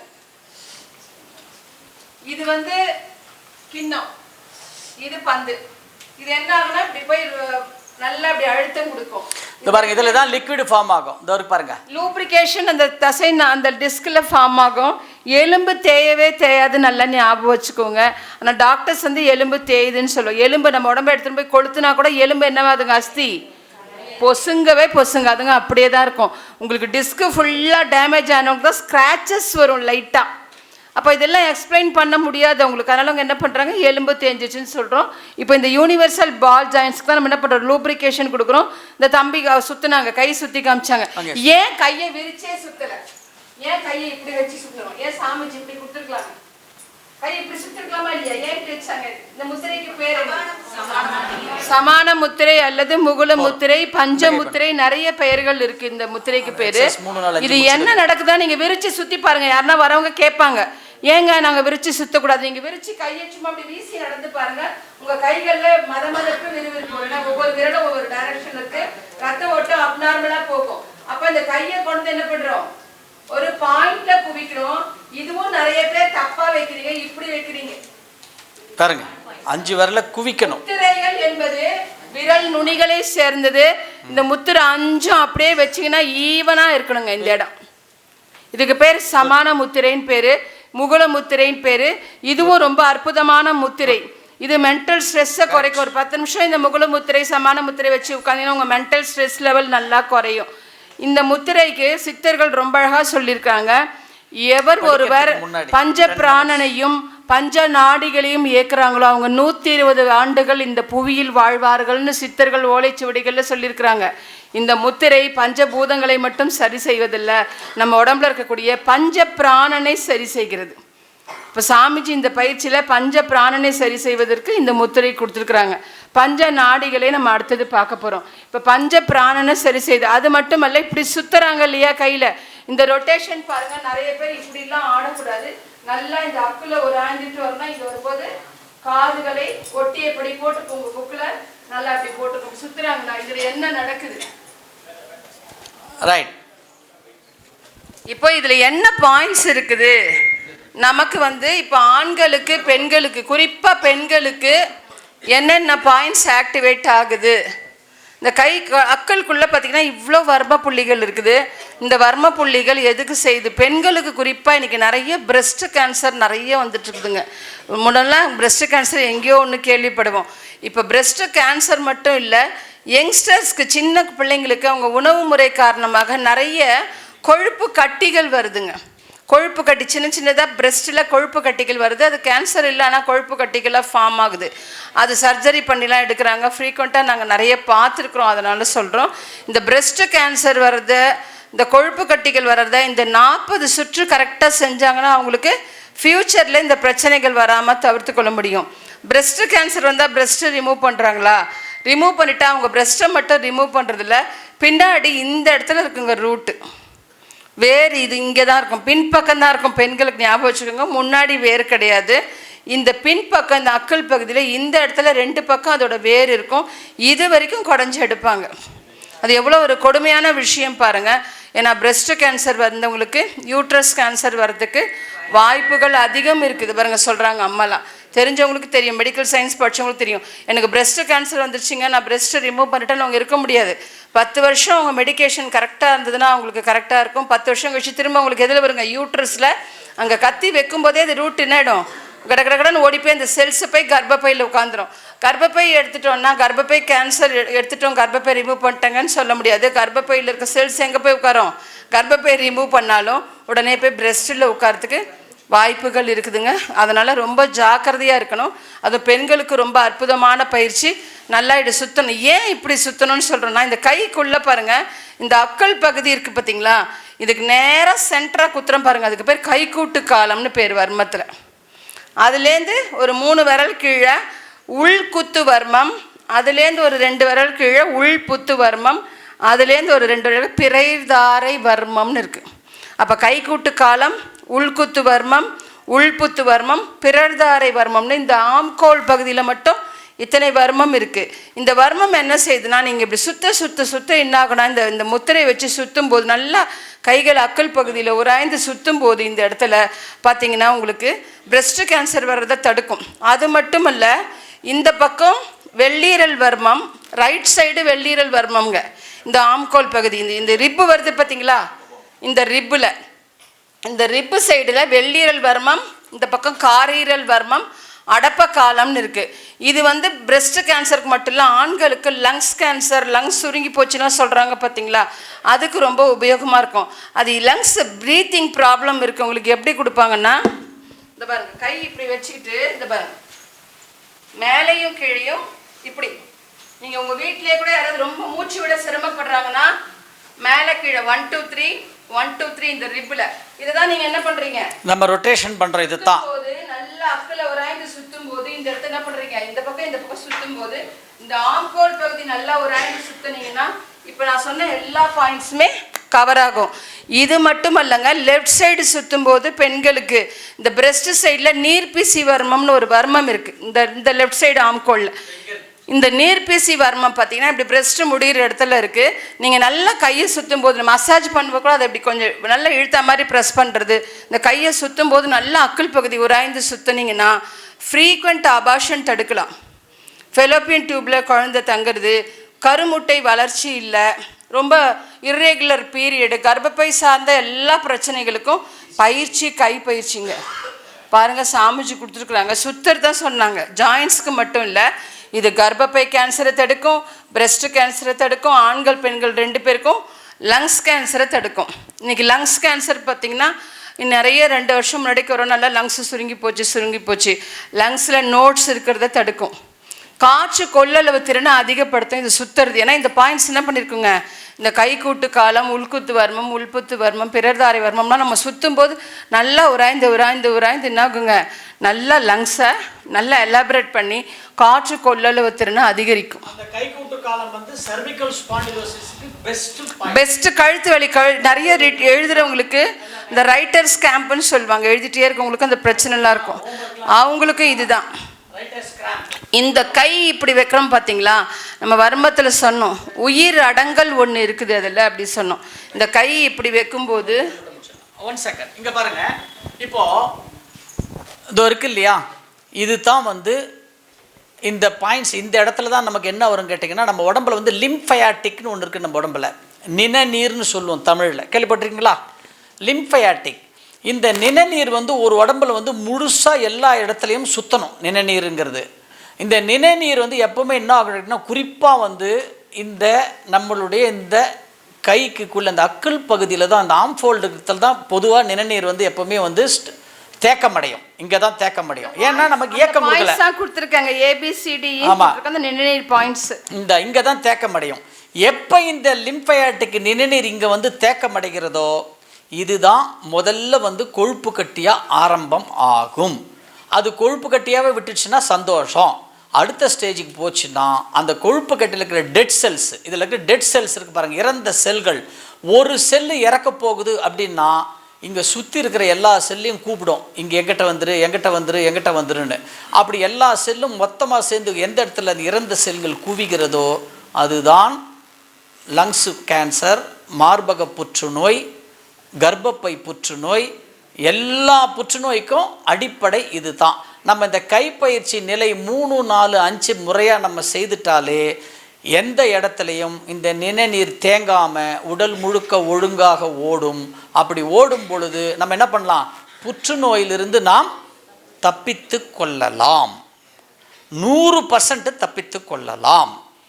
ஏற்கனவே வந்து பிரெஸ்ட் கேன்சர் நம்ம வீட்டில் வந்தவங்க யாராவது இருக்கிறாங்க அப்படின்னு கேட்டிங்கன்னா 10 வருடம் கழித்து அவர்களுக்கு யூட்ரஸ் கேன்சர் வருவதற்கு வாய்ப்புகள் உண்டு. ஏன்னா பிரெஸ்ட்டை ரிமூவ் பண்ணும் பொழுது என்ன ஆகும்னு கேட்டிங்கன்னா, அங்கேருந்து நேராக யூட்ரஸுக்கு ஒரே பாதை தான் இருக்கிறது. இந்த செல்களுக்கு வந்து தன்னை நோக்கி யாராவது வராங்கன்னா அதுக்கு தெரியும். அது என்ன பண்ணுன்னு கேட்டிங்கன்னா, தன் மேலே வந்து ஒரு சர்ஜரி வருது அப்படின்னு சொன்னால் அது என்ன பண்ணுன்னு கேட்டிங்கன்னா, யாரோ என்னை அடிக்க வரான்ப்பா அப்படின்னு கட்டன்னு ஓடி போய் எங்கே போய் உட்காந்துரும், அது யூட்ரஸில் உட்காந்துரும். உட்காந்துருச்சுன்னா 10 வருஷம் கழிச்சு தான் என்ன பண்ணுது, அது வேலையை காமிக்கும். அப்போ பிரெஸ்ட் கேன்சர் வந்தவங்க கூட இன்னிலேருந்து முறையாக இந்த பயிற்சியை நம்ம செய்துட்டோம்னா பின்னாடி அவன் யூட்ரஸ் கேன்சர் வராமல் தடுக்கலாம். இல்லை யூட்ரஸ் கேன்சர் வந்தவங்க அவங்களுக்கு எது வரத்துக்கு வாய்ப்பு இருக்கிறது, பிரெஸ்ட் கேன்சர் வரத்துக்கு வாய்ப்பு இருக்கிறது. அப்போது நமக்கு எது வரும் எது வராதுன்னு நமக்கு தெரியாது. அப்போ பயிற்சிகளை நம்ம முறையாக செய்துட்டோம்னா எதுவும் நமக்கு வராது, 100% வராது. அந்த நம்பிக்கையோடு வந்தால் இந்த கைப்பயிற்சி 3, 4, 5 செய்யணும்.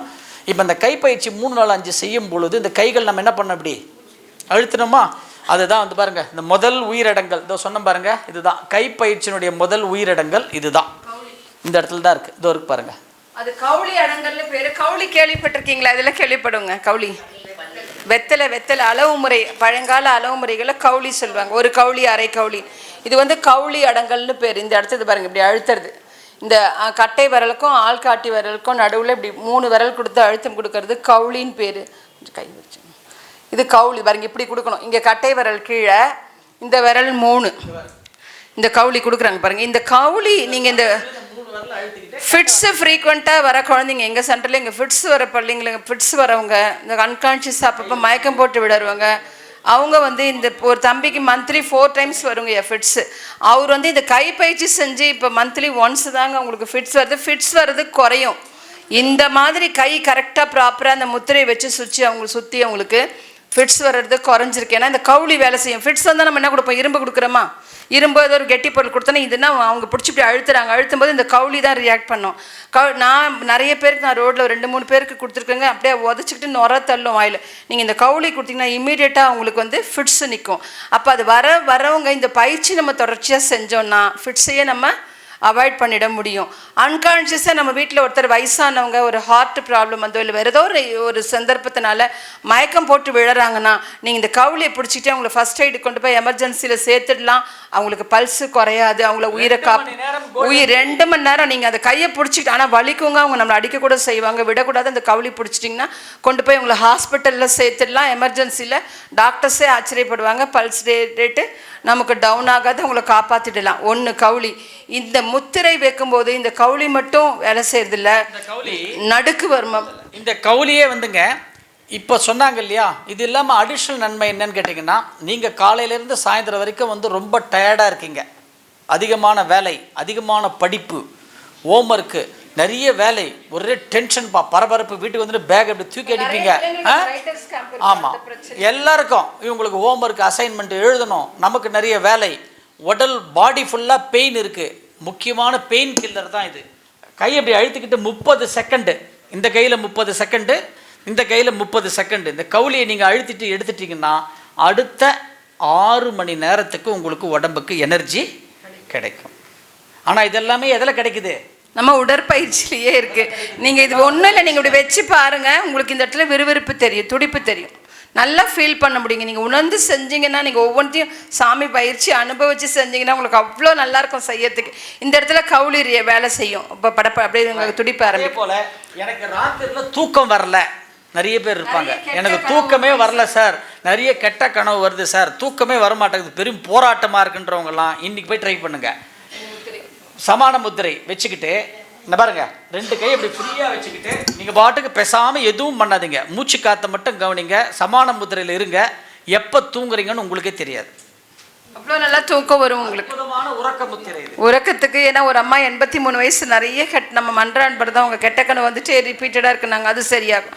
அப்போ இது வந்து ஒரு அற்புதம். இது அது மட்டும் இல்லாமல் நடுக்கு வர்மம், நடுக்கு வர்மம், சிக்கு வர்மம்னு 2 இருக்குது. நடுக்கு வர்மம்னா கொஞ்சம் வயசானால் நமக்கு என்னாகும், சில பொருட்களை பிடிக்க முடியாது, கை உதறல் இருக்கும், சிலருக்கு பார்க்கின்சஸ், சிலருக்கு வந்து புதுசாக ஒருத்தர்னு பார்த்தா கொஞ்சம் ஷிவரிங், உடம்புல இப்படி நடுக்கம் வருது.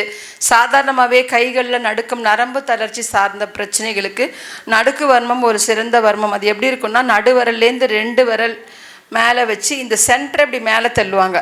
நீங்கள் இப்படி வச்சிங்கன்னா அந்த நடுக்கு வர்மமும் வேலை செய்யும். இந்த முத்திரை பிடிச்சா நடுக்கு வர்மமும் தானாக வேலை செய்யும். இதை நல்லா ப்ராக்டிஸ் பண்ணிங்கனாலே உங்களுக்கு இந்த கை உதறல், இந்த நரம்பு தளர்ச்சி பிரச்சனைகள் சரியாகும். அடுத்தது சிக்கு வர்மம். சிக்கு வர்மம்ன்றது யூரின், ப்ராஸ்டேட் கிளாண்ட் ப்ராப்ளம். இன்றைக்கி நிறைய ஆண்களுக்கு 100க்கு 75 பேர் ப்ராஸ்டேட் வீக்கம் இருக்குது, உங்களுக்கு கிளாண்டு ப்ராப்ளம் இருக்குது, யூரினரி ப்ராப்ளம். லேடிஸ்க்கு வந்து இருமுனா தும்முனா யூரின் போகிறது, இந்த மாதிரி பிரச்சனைகள். அப்புறம் தூக்கத்தில் குழந்தைங்க, இந்த மாதிரி சின்ன பசங்க பார்த்திங்கன்னா பெட் பண்ணுவாங்க, ஒரு 4th 5th போயிடுவாங்க, நைட்டு பெட்டில் யூரின் போயிடும். அவங்களுக்குலாம் அந்த சிக்கு வர்மம்ன்றது இந்த சுண்டு விரல், மோதிரை விரல் வந்து உடனே டக்குன்னு வந்து பாஸ் பண்ண முடியல, ஒருவேளை வந்து ஸ்கூலில் வந்து இப்போ டாய்லெட் வந்து க்ளீனாக இல்லை, உடனே டக்குன்னு உங்களால் அங்கே போகிறதுக்கு ஒரு மாதிரி இருக்குன்னு போக மாட்டீங்க. அப்போ அவங்களுக்குலாம் வந்து என்னன்னு கேட்டிங்கன்னா, நீங்களாம் ஸ்டூடெண்ட்ஸ், நீங்களே இருக்கீங்க பாருங்கள், கையை எப்படி மூடிக்குங்க, கையை எப்படி மூடி, சுண்டு விரலுக்கு மேலே காமன் பாருங்க, இப்படி மேலே தூக்கி விட்டோம்னா யூரின் கண்ட்ரோல் ஆகும். சுண்டு விரல், மோதிர விரல், அது ஒன்றும் இல்லை, சூடுதான், அது ஒன்றும் இல்லை. இதுக்கு முன்னாடி வரல, அதில்